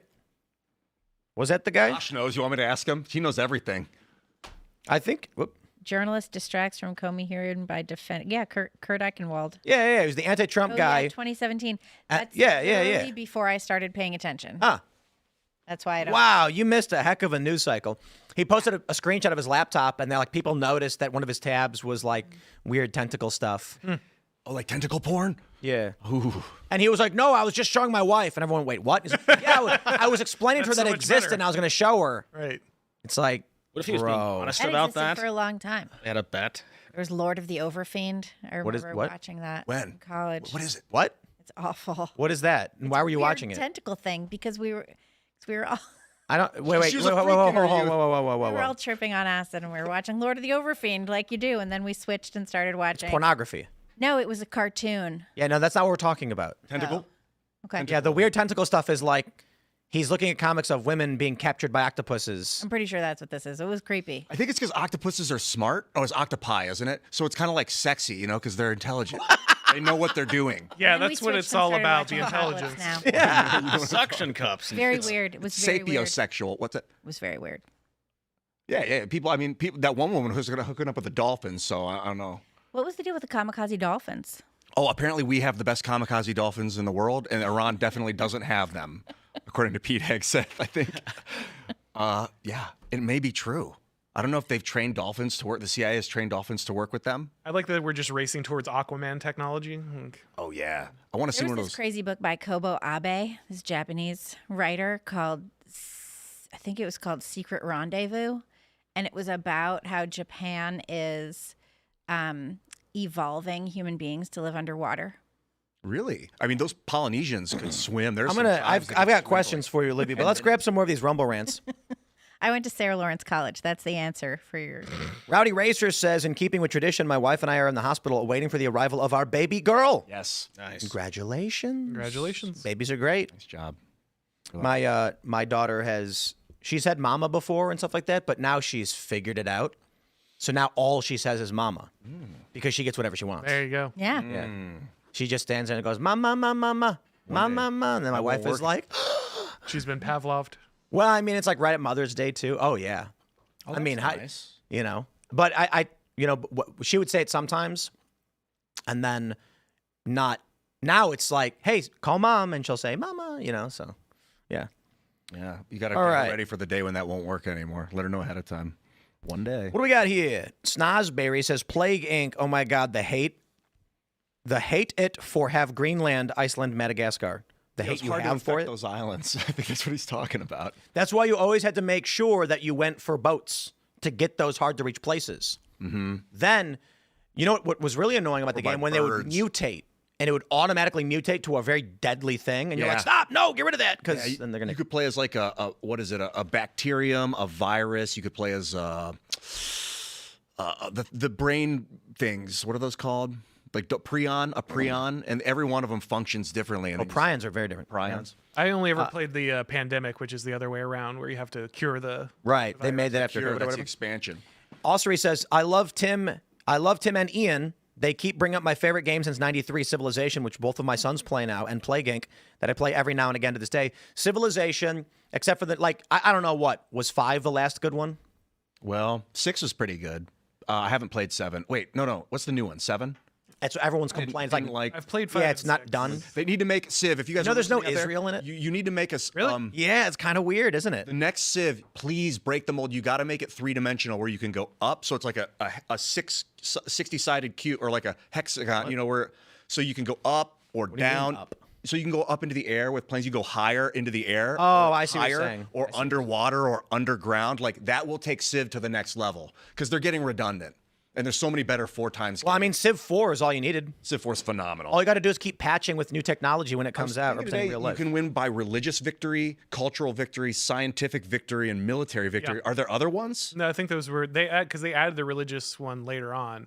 Well, if everyone has your religion. Yeah. Or Because, what is victory in a civilization? You know what I mean? yeah, cultural cohesion, where they're all into what you believe, like the American way of life, or the religious victory, or you get to Alpha Centauri first, basically, and populate another star system. I got to read this one. B. Stevens says the current Democrat platform is a successor of the Communist Party. Agreed? I'll take that legal reasoning. Yep. All right, let's see.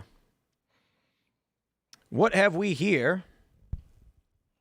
Vince says the aliens will give reason to kill Christians. Is that what you're saying? Oh my to God. KL Christians? Is that what it's supposed to say? Well, let's see. Common Sense Fishing says slow news day or capitalizing on people's stupidity. Hantavirus has been spreadable human to human and documented since the 90s.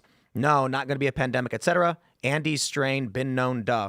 Indeed, I looked up the previous years, and this is not remarkable. Yeah. Like in previous years, we had more cases. So it's just... This is just a high-profile case because it was on a cruise. Was it an American cruise ship? I don't think so. No, I think it was from maybe Argentina or Chile. Shocking. Yeah, I think it was social Argentina. Media got people yelled about it on a ship. All right. Let's see. What do we got here? Nixon says, Tim, can you please re-release your first Boonies Pro model so I can complete the set of your Boonies board, the chicken one? Is that which? I don't know which one that is. Is that the chicken amendment one? I like that one. Oh, the first one with actually just the Roberto. We have a stack of them here. We can have one. Contact the Discord community. Olivia could probably help facilitate, and we'll just send you one for free because they're lying around. Anyway, let's see. We can grab a couple more here. XZ says, Tim, I work with a company who has 10K employees who has to deal with rat, mouse poop, and poop dust. None have gotten the virus, which comes from rodent poop. Unless you sniff, lick the ground, you'll be just fine. Not worried. Well, there you go, huh? Poop dust. It's the first time I ever heard that. Poo dust.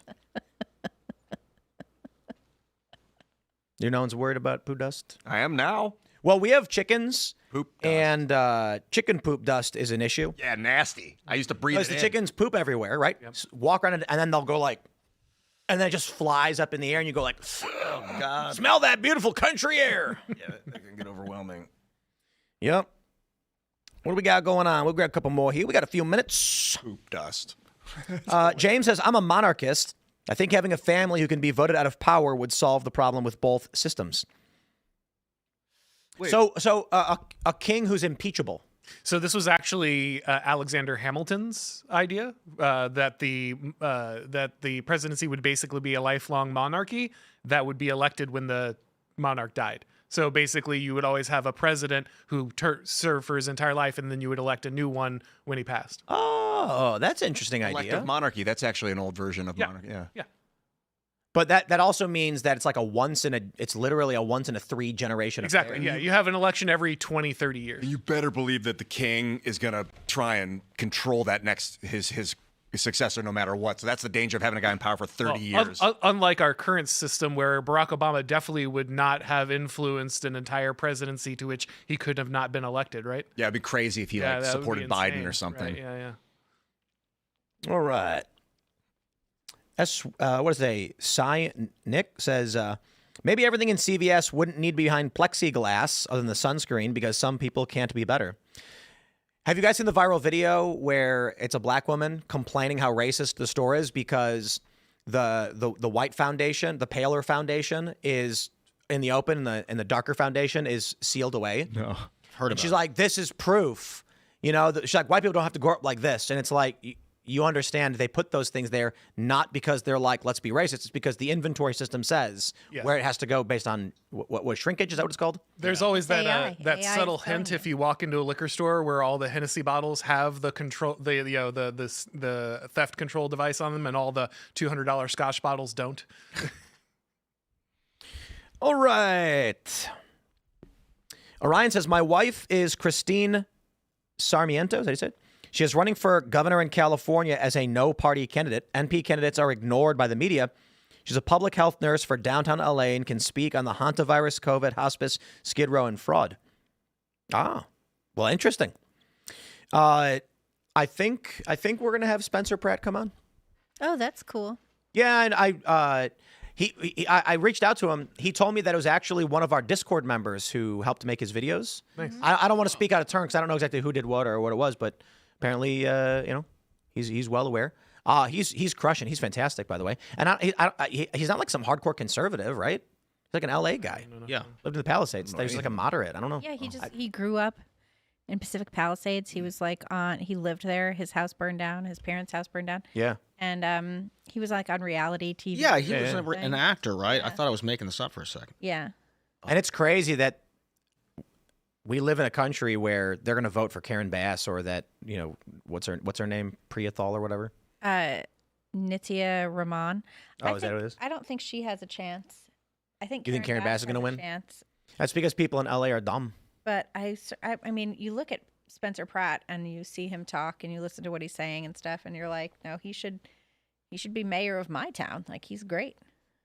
Oh, he was in The Bold and the Beautiful, CBS soap opera. He has like a lot of strong ideas about how to clean up the streets and prevent these kinds of fires from happening again. Interesting. I mean, sounds Tristan personal. says, Ian, techno nations, no physical borders, just network borders. So I pitched an idea to the Daily Wire guys and to Angel Studios. I say pitch lightly. I told them the idea I had that I talked about on the show. The idea for the show is fast pitch. We got 1 minute. There's one city left on Earth. All the other cities are left in ruins. Humans don't know at what point the collapse happened or why it happened. And there's one city with 10 million residents in the outskirts, and there's farms. One day, a scouting mission goes out, and they see these strange, thin beings in an all-white suit with chrome helmets. And they're like, "What? Put your hands up," because they don't know what it is. And they're scouting outside the city. And then these beings just like raise their hand and blast them with energy and vaporize a guy. And they're like, ah. And then they think these creatures must have been what destroyed all of human civilization. And so then you get drama for like a season where they encounter these beings, these creatures. Then one day they're like at a junkyard and they get into a firefight and the humans are trapped and they're like, we can't get out. And then so then one guy hits a button and then like the big magnet lift drops a car and crushes one of these things, and the rest of them all just like float away. And then when they go up and they rip the helmet off, it's a human head with no hair. And they're like, oh my God, they're humans. And then the twist at the end is that it turns out civilization never collapsed. Humans just moved into pods underground where they live in pods in virtual reality 100, 200 years ago. And the humans that remain were the people who lived outside of cities. They lived in rural areas. They never integrated. And the reason why they can't figure out what happened is because all of the newspapers stopped at a certain date. All of the servers stopped producing data, stopped displaying websites at a certain date. It slowly just trickles out because the news is now in their networked environment, not outside. For instance, if Benjamin Franklin was alive today, he'd say, I must figure out what's happening in this world. Get me a periodical. And we'd be like, well, no, we use our phones to get the news. He'd be like, what is that? So if, let's say, the time froze and, George Washington appeared here and everyone was frozen in time, he'd be looking for a newspaper to try and figure out what was going on, but there's limited information. And that's what's basically the story. And then the season 2 is they plug themselves into the Matrix, and then there's interactions between human civilization in the pods. The reason the beings came up out of ground is because periodically they have to maintain the servers and the power structures. I like that a lot because I think about preserving data. That's really the essence of evolution. Let's save it for the uncensored because we're over. Smash the like button, share the show, uncensored portion, rumble.com/Timcast IRL. Follow me on X and Instagram at Timcast. Auron, do you want to shout anything out? Again, Auron McIntyre show. It's on Blaze TV, Rumble, YouTube, all the podcast platforms. And then I've got my book, The Total State, is coming out in its 2nd edition in paperback with an extra chapter. So if you want to pick that up, you can do that now. I would like to shout out the Pod Millennial and humanevents.com. And you can, and the Post Millennial. And you can find my podcast at thepodmillennial.com. And you can find me on Twitter at Libby Emmons. Go over and subscribe to my YouTube channel, Ian Crossland. I went live last night, kind of late, from 2 a.m. or something, and played music. It was a lot of fun. Thanks for coming, everybody. At Ian Crossland all across social media. Follow me, and I'll see you later. Carter Banks. I actually was up when you were doing that, and I went to go click on it, and it was over. But then I saw you in a blue room playing guitar. So yeah, definitely subscribe to Ian's channel. It's sick. You can follow me at Carter Banks everywhere, and yeah. We will see you all at rumble.com/Timcast IRL right now. Thanks for hanging out.